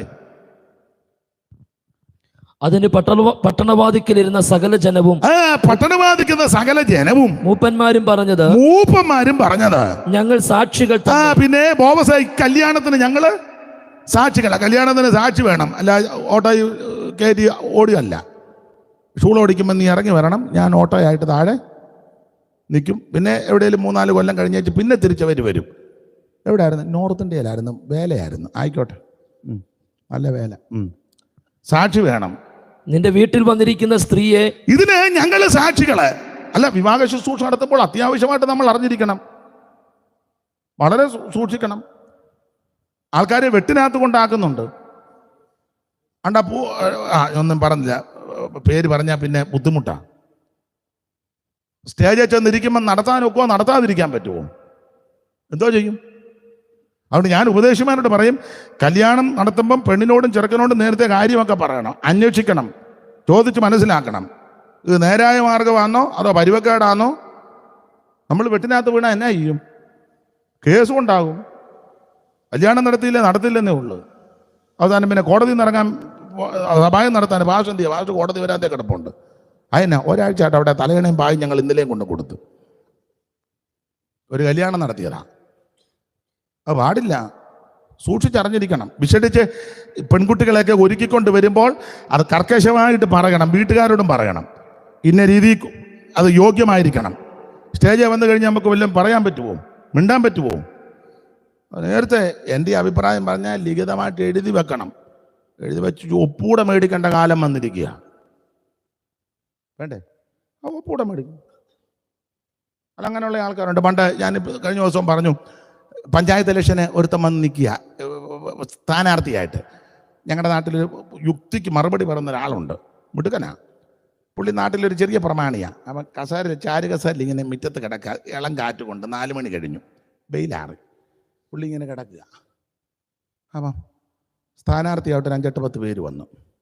പുള്ളി നാട്ടിലൊരു പ്രമാണി ആയതുകൊണ്ട് പുള്ളിയുടെ ചേട്ടാ, പുള്ളി കണ്ടു, ഇലക്ഷൻ്റെ കാര്യമൊക്കെ അറിഞ്ഞല്ലോ. അറിഞ്ഞു. പിന്നെ നമ്മുടെ വാർഡ് സ്ഥാനാർത്ഥിയെ ജയിപ്പിക്കണം. ആരാ സ്ഥാനാർത്ഥി? പുള്ളിയെ കസേര കിടന്നുകൊണ്ട് ചോദിച്ചു. എടാ ഇങ്ങോട്ട് വാ, ഇവനാ നമ്മുടെ സ്ഥാനാർത്ഥി. പുള്ളിക്ക് എല്ലാവരെയും അറിയാമല്ലോ. അപ്പം വന്നവർ പറഞ്ഞു, ചേട്ടൻ്റെയും ചേച്ചിയുടെ വോട്ട് തരണം. പുള്ളി പറഞ്ഞു, എൻ്റെ വോട്ടും തരാം, ശാന്തയുടെ വോട്ടും തരാം. എൻ്റെ അനിയനും അനിയത്തിയും അമ്മയുണ്ട്, അവരുടെ 3 പേരുടെ വോട്ടുകൂടെ തരാം. വന്നവർക്ക് സന്തോഷമായി. 2 വോട്ടിന് ചെന്നപ്പോൾ പുള്ളി 5 തന്നു. അത് പുള്ളി അടുത്ത ഡയലോഗ്, ഈ ഏരിയയിൽ താമസിക്കുന്നില്ല, എനിക്ക് വേണ്ടപ്പെട്ടവരെ ഞാൻ പറഞ്ഞാൽ കുറേയൊക്കെ അംഗീകരിക്കുന്നില്ല, ഒരു 65 വോട്ടുകൂടെ മേടിച്ച് തരാം. 2 വോട്ടിന് ചെന്നതാണ്. അപ്പം 65 5 70. വന്നവർക്ക് ഭയങ്കര സന്തോഷം. 2 വോട്ടിന് ചെന്നപ്പോൾ പുള്ളി 70 വോട്ട്, ഭൂരിപക്ഷം. ഒരു വാർഡിൽ 70 വോട്ട് കിട്ടിയാൽ ജയിക്കുക. എന്നാ ചേട്ടാ ഞങ്ങൾ പോട്ടെ. അല്ലേ, പോരുത് അവിടെ നിൽക്ക്. ഒരു കണ്ടീഷനുണ്ട്. എന്താ? കാശ് വല്ലതും ചോദിക്കുന്നതാണ് ഓർത്തത്. അപ്പോൾ അവരിൽ അടിച്ച്, ആരാ സ്ഥാനാർത്ഥി? ഇവൻ. ഒറ്റ കണ്ടീഷനേ ഉള്ളൂ, ബ്ലോക്ക് പഞ്ചായത്ത് എക്സിക്യൂട്ടീവ് മെമ്പർ എന്ന് ഈ മണ്ണയിലോട്ട് മലയാളത്തിൽ എഴുതി വെച്ച് പൊക്കോ, 70 വോട്ടിന് ജയിപ്പിച്ചേക്കാം.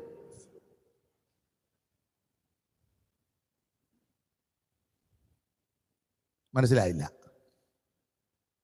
ബ്ലോക്ക് പഞ്ചായത്ത് എക്സിക്യൂട്ടീവ് മെമ്പർ എന്ന് മലയാളത്തിൽ, ഇംഗ്ലീഷ് വേണ്ട, മലയാളത്തിൽ ഈ പച്ച മണ്ണിലോട്ട് സ്ഥാനാർത്ഥി എഴുതി വെച്ച് പൊക്കോ, 70 വോട്ടിന് പറഞ്ഞിട്ട് പുള്ളി കസേര കിടന്ന് കണ്ണടച്ച് കിടന്നു. കണ്ണു തുറന്ന പൊറ്റി ഒരുത്തനില്ല.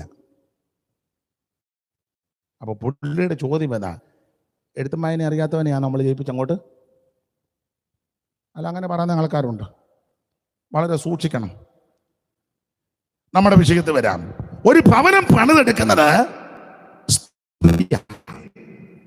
നിന്റെ വീട്ടിൽ വന്നിരിക്കുന്ന ഈ സ്ത്രീയെ, അങ്ങനെ നിന്റെ വീട്ടിൽ വന്നിരിക്കുന്ന ഈ സ്ത്രീയെ യഹോവ റാഹേലിനെ പോലെയും യഹോവ റാഹേലിനെ പോലെ ലേയായെ പോലെ ആക്കട്ടെ. അടുത്തത്, അവർ ഇരുവരുമല്ലയോ ഇസ്രായേൽ ഗൃഹം പണിതത്. ഒരു ഭവനം പണിതെടുക്കുന്നത് ദൈവം കഴിഞ്ഞാൽ സഹോദരിമാരാ. ദൈവം നിങ്ങളെ ഏൽപ്പിച്ചിരിക്കുന്ന ശുശ്രൂഷയാ. ബിൽഡിംഗ് ഞങ്ങൾ പണിത് തരും, ആ ഭവനം പണിതെടുക്കുന്നത് നിങ്ങളാ. ദൈവകൃപയെ ശരണപ്പെട്ട് നിങ്ങളെ ഏൽപ്പിച്ച ഭവനം നന്നായിട്ട് പണിതെടുക്കണം. മറുവശമുണ്ട്, ഭവനം പൊളിക്കുന്നത് നിങ്ങളാ. പിന്നെ 14:1 സദൃശവാക്യം പെട്ടെന്ന് വായിച്ചു, അറിവുള്ള വാക്യം എങ്കിലും പെട്ടെന്ന് വായിച്ചോ. ആരിലും അത്യാവശ്യം പോകുന്നവർ അതുകൂടെ കേട്ടോണ്ട് പോക്കോട്ടെ. പെട്ടെന്ന് 14:1.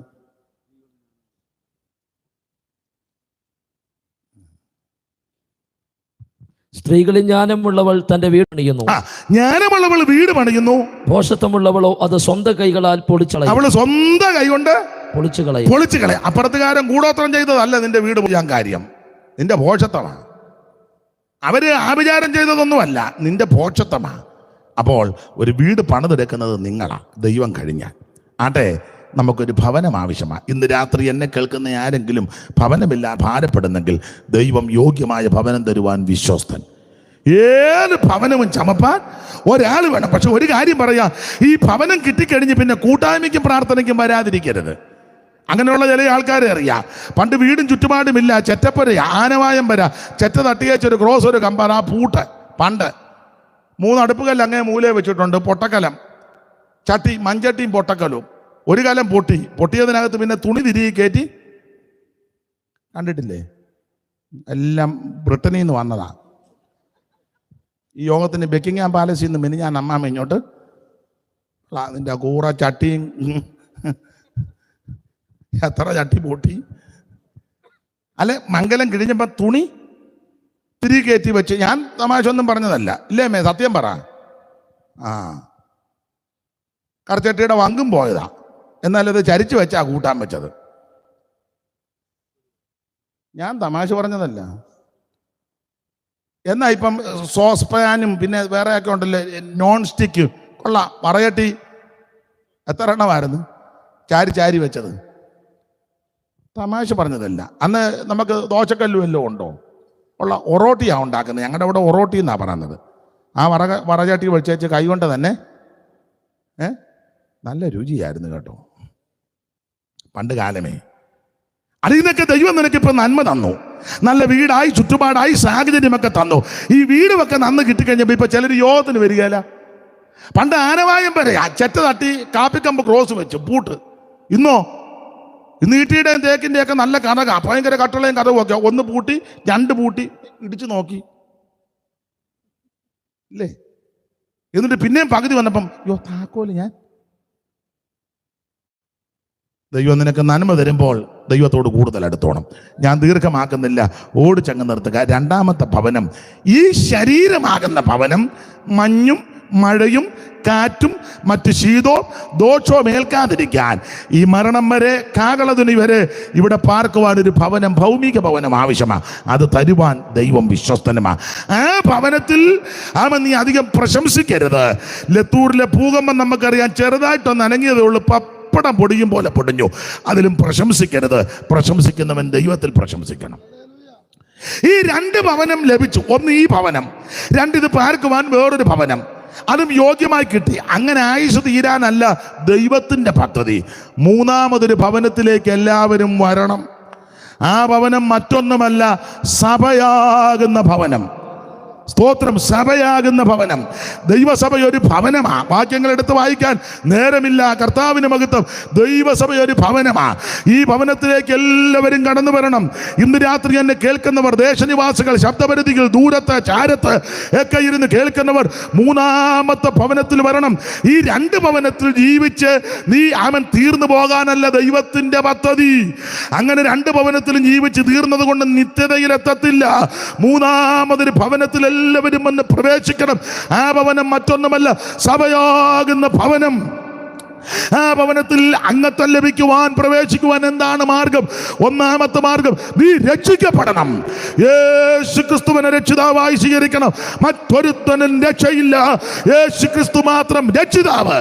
രക്ഷിക്കപ്പെടുക മാത്രമല്ല, രക്ഷിക്കപ്പെട്ട ദൈവമക്കൾ മുഴുവൻ വെള്ളത്തിൽ മുങ്ങി സ്നാനപ്പെടണം. എങ്ങനെ? പിതാവിൻ്റെയും പുത്രന്റെയും പരിശുദ്ധാത്മാവിൻ്റെയും നാമത്തിൽ മുങ്ങണം. തളിച്ചാ പോരാ. ഡവറായിക്കാലത്ത് വെള്ളം എടുത്തിങ്ങനെ തളിക്കുന്നൊന്നുമല്ല സ്നാനം. സ്തോത്രം. വെള്ളത്തിൽ മുങ്ങി സ്നാനപ്പെടണം. സ്നാനപ്പെട്ട് സഭയോട് ചേരണം, യേശുവിനോട് ചേരണം, യേശുവിനെ ധരിക്കണം, യേശുവിൻ്റെ മരണ അടക്ക പുനരുത്ഥാനത്തോട് ഏകീഭവിക്കണം. സ്നാനമോ ജഡത്തിൻ്റെ അഴുക്ക് കളയാനല്ല, ദൈവത്തോട് നല്ല മനസാക്ഷിക്കാ. ആമേൻ. സ്തോത്രം. ഇത് ദൈവത്തിൻ്റെ നീതിയാ, ഇത് ദൈവത്തിൻ്റെ കൽപ്പനയാ, ഇത് ദൈവത്തിൻ്റെ പ്രമാണമാ. യേശു മാതൃകയും കാണിച്ചു തന്നു. ഇന്ന് രാത്രി ആ മൂന്നാമത്തെ ഭവനത്തിലേക്ക് എല്ലാവരും വരണം. 5 പൈസ മുടക്കണ്ട, അര കാശ് മുടക്കണ്ട, അര മൈൽ നടക്കണ്ട. ഭൗതിക വസ്തുക്കൾ ഒന്ന് കോഴിയും കൊടുക്കണ്ട, നെല്ലും കൊടുക്കണ്ട, അരിയും കൊടുക്കണ്ട, തുണിയും കൊടുക്കണ്ട, മണിയും കൊടുക്കണ്ട, ഒരു ഭൗതിക വസ്തുക്കൾ കൊടുക്കണ്ട, വസ്തുവും കൊടുക്കണ്ട, ഒന്നും വേണ്ട. ഇവിടെ ദൈവത്തിന് 5 സെന്റ് കൊടുത്തേച്ച് ആള് കളിച്ചിരിക്കുക എന്ന് പറഞ്ഞാൽ ദൈവം പുറമ്പോക്കി കിടക്കുകയല്ലേ? എടാ, ഭൂമിയും അതിന്റെ പൂർണ്ണതയും ഭൂതലവന്റെ നിവാസികൾ യഹോവയ്ക്കുള്ളതാ. വിഡ്ഢി, നീ അന്നേരം 5 സെന്റ് കൊടുത്തേച്ച് സഭയിൽ ആള് കളിക്കുക. അതാരാ? ശീലാന്തിയിൽ ഇരിക്കുന്ന അച്ചായൻ സഭയ്ക്ക് തലം കൊടുത്ത അച്ചാന താഴെ ഇരിക്കുകയല്ലേ? ഇല്ല, പുള്ളി എപ്പോഴും ശീലാന്തിയല്ല. ഓട്ടാ. എടേ, ഭൂമിയും അതിൻ്റെ പൂർണ്ണതയും എല്ലാം ദൈവത്തിൻ്റെതാ. ദാവീദ് പറഞ്ഞത് മുഴുവൻ നിൻ്റെതാ. നിന്റെ കയ്യിൽ നിന്ന് വാങ്ങി വൃത്തിയായിട്ട് തരുന്നുമില്ല. ഇത് മുഴുവൻ ദൈവത്തിൻ്റെതാ. നിന്റെ പൈസയൊന്നും ദൈവത്തിന് വേണ്ട, നിന്റെ വസ്തുവും ദൈവത്തിന് വേണ്ട, നിന്റെ കോഴിയും വേണ്ട, കോഴിയുടെ മുട്ടയും വേണ്ട, പൂവൻ കോഴിയും വേണ്ട, വടക്കോഴിയും വേണ്ട. ദൈവത്തിന് നിന്നെ മതി. ഇന്ന് രാത്രി ദൈവകരങ്ങളെ സമർപ്പിക്കേ, യേശുവിനായി സമർപ്പിക്ക്. മൂന്നാമത്തെ ഭവനം ദൈവസഭയാകുന്ന ഭവനം. ആ ഭവനത്തിൽ നീ വരണം. ഈ ഭവനത്തിൽ വന്നാൽ ഭവനത്തിൽ എന്തൊക്കെ ഉണ്ട് എടുത്ത് വായിപ്പിക്കുന്നില്ല. ഇതിനകത്ത് എന്തെല്ലാം കാര്യങ്ങളുണ്ട്. കൊരിന്ത്യർക്ക് എഴുതിയ 1 ലേഖനം 14 അധ്യായത്തിന്റെ 26 പഠിക്കുമ്പോൾ, ആകയാൽ എന്ത് സഹോദരന്മാരെ, നിങ്ങൾ കൂടി വരുമ്പോൾ ഓരോരുത്തരും സങ്കീർത്തനമുണ്ട്, ഉപദേശമുണ്ട്, അന്യഭാഷയുണ്ട്, വ്യാഖ്യാനമുണ്ട്, വീര്യപ്രവൃത്തി, ഇതെല്ലാം ഈ ഭവനത്തിലുണ്ട്. ഈ ഭവനത്തിൽ വന്ന് ഇതെല്ലാം പൂജിച്ചും ആനന്ദിച്ചും സന്തോഷിച്ചും വേണം മുമ്പോട്ട് പോകാൻ. ഏത് ഭവനവും ചമപ്പാൻ ഒരാൾ വേണം. ഈ 3 ഭവനത്തിൽ നീ വിശ്വസ്തയോടെ, കൃത്യതയോടെ, പരമാർത്ഥതയോടെ, പ്രമാണത്തോടെ പാർത്താൽ 4മതൊരു ഭവനത്തിൽ നിന്നെ എത്തിക്കും. ആ ഭവനത്തിൽ എത്തിക്കാൻ ആ കർത്താവ് സ്വർഗത്തിലേക്ക് പോയേക്കുന്നത്. അവിടെ നിന്ന് പോകാൻ നേരത്ത് പറഞ്ഞു, ഞാൻ നിങ്ങൾക്ക് സ്ഥലമൊരുക്കാൻ പോവുകയാ. ഞാൻ പോയി സ്ഥലമൊരുക്കിയാൽ ഞാൻ പിന്നെയും വന്ന് നിങ്ങളെ എൻ്റെ ഇടയ്ക്ക് ചേർത്തുകൊള്ളും. ആമൻ. ഞാൻ നിങ്ങൾക്കൊരു വീടൊരുക്കാൻ പോകുക. ഇന്ന് രാത്രിയിൽ ഓർപ്പിക്കട്ടെ, നമുക്കൊരു ഭവനം ഉന്നതങ്ങളിൽ പണിയുന്നുണ്ട്. ഒരു കുഞ്ഞുങ്ങൾ പോലും അപകരിച്ചെടുക്കത്തില്ല. അത് ഒരു മനുഷ്യൻ്റെ ഹൃദയത്തിൽ തോന്നിയിട്ടില്ല, ആരും കണ്ടിട്ടുമില്ല. ആ ഒരു കുഞ്ഞുങ്ങൾ പോലും കാണാത്തൊരു ഭവനം നമുക്ക് വേണ്ടി നമ്മുടെ കർത്താവ് ഉന്നതങ്ങളിൽ ഒരുക്കുന്നുണ്ട്. നിങ്ങളുടെ ഹൃദയം കലങ്ങിപ്പോകരുത്. ദൈവത്തിൽ വിശ്വസിപ്പീൻ, എന്നിലും വിശ്വസിപ്പീൻ. എൻ്റെ പിതാവിൻ്റെ ഭവനത്തിൽ അനേകം വാസസ്ഥലമുണ്ട്. ഇന്ന് രാത്രി ആ നല്ല ഭവനം ഒരുക്കാൻ നമ്മുടെ കർത്താവ് സ്വർഗത്തിലേക്ക് പോയി. അധികം താമസിക്കാതെ അവൻ തിരിച്ചു വരും. എന്തിന്? തിരുസഭയെ ചേർത്ത് ആ ഭവനത്തിൽ എത്തിക്കുവാൻ. ഇന്ന് രാത്രി ആ ഭവനത്തിൽ ചെന്ന് ചേരുവാൻ നമുക്കൊന്ന് സമർപ്പിക്കാം. ആമേൻ, സ്തോത്രം. അതിനായി നമുക്കൊന്ന് ഏൽപ്പിച്ചു കൊടുക്കാം. ഏത് ഭവനം ചമപ്പാൻ ഒരാൾ വേണം. ഒന്നാമത്തെ ഭവനം ഈ ശരീരമാകുന്ന ഭവനം. രണ്ടാമത്തെ ഭവനം ഈ ശരീരമാകുന്ന ഭവനം ഈ ഭൂമിയിൽ പാർക്കാൻ ഭൗമികമായ മെറ്റീരിയൽ കൊണ്ട് പണിത ഒരു ഭവനം. ആ ഭവനത്തിൽ ജീവിച്ച് തീരുകയല്ല. 3മത്തെ ഭവനത്തിൽ എല്ലാവരും മരണം. അത് സഭയാകുന്ന ഭവനം.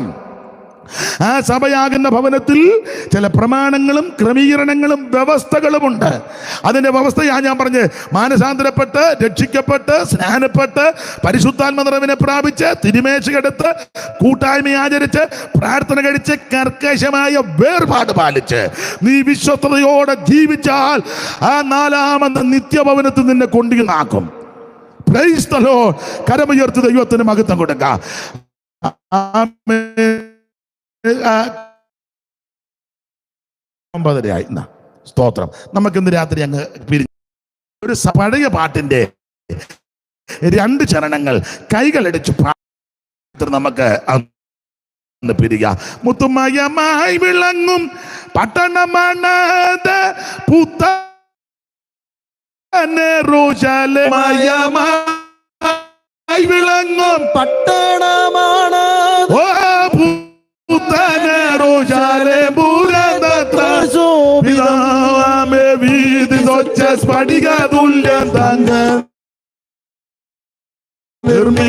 തന്നെ.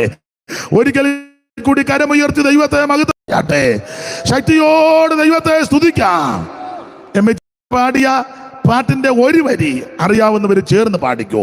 നാടില്ല നമുക്ക് ഉലകിൽ, വീടില്ല നമുക്ക് മരുവിൽ, സ്വർലോകത്തിൻ തങ്കത്തെരുവിൽ നാണും വീടൊന്നോ വീരവിൽ. ഓ സ്വർലോകത്തിൻ തങ്കത്തെരുവിൽ നാണും വീടൊന്നോ വീരവിൽ. കരമുയർത്തി ഹല്ലേലൂയ പാടാം. ജനമേ, യഹോവ നിങ്ങളെ അനുഗ്രഹിച്ച് കാക്കുമാറാകട്ടെ. യഹോവ തിരുമുഖം നിങ്ങളുടെ മേൽ പ്രകാശിപ്പിച്ച് നിങ്ങളോട് കൃപയുള്ളവനാകട്ടെ. യഹോവ തിരുമുഖം നിങ്ങളുടെ മേൽ ഉയർത്തി നിങ്ങൾക്ക് സമാധാനം നൽകുമാറാകട്ടെ. ഒരിക്കൽ കൂടി ഹല്ലേലൂയ പാടാം. ഹല്ലേലൂയ. എല്ലാവർക്കും ഇരിക്കാം. ഇന്ന് രാത്രി ഈ ശുശ്രൂഷയ്ക്ക് ഇവിടെ വരുവാൻ ദൈവം കൃപ നൽകി എന്നെ ക്ഷണിച്ച കർത്തദാസന് ചുമതലപ്പെട്ടവർക്കും, വിശേഷിച്ച് വലിയേറിയ കർത്തദാസൻ ദാനിയേൽ അയിരൂർ അവർക്കും കൂടപ്പെട്ട ഈ ഫ്രണ്ടിലിരിക്കുന്ന എല്ലാ കർത്തദാസന്മാർക്കും നന്ദി. നിങ്ങൾ ഓർക്കുമ്പം എളിയവനെയും ഓർത്ത് പ്രാർത്ഥിക്കണമെന്ന് അപേക്ഷിക്കുന്നു. ദൈവത്തിൻ്റെ വലിയ കൃപ കൊണ്ടും നിങ്ങളെ പോലുള്ള അനേക ദൈവമക്കളുടെ പ്രാർത്ഥന കൊണ്ട് ഇന്ന് വരെ നിൽക്കുന്നത്. ഇനിയും നിങ്ങളുടെ എല്ലാം വിലപ്പെട്ട പ്രാർത്ഥന വളരെ അത്യാവശ്യമാണ്. ഓർക്കുമ്പോൾ എളിയവനെയും കുടുംബത്തെയും തിരുവല്ലായിൽ ഒരു കൂട്ടായ്മ കൊണ്ട് ഓർത്ത് പ്രാർത്ഥിക്കണമെന്ന് വിനീതമായിട്ട് അപേക്ഷിച്ച് വാക്കിന്ന് വിരമിക്കുന്നു. ദൈവം എല്ലാവരെയും അനുഗ്രഹിക്കുമാറാകട്ടെ. വാക്യം വായിച്ച കർത്തദാസന് വളരെ നന്ദി. ദൈവം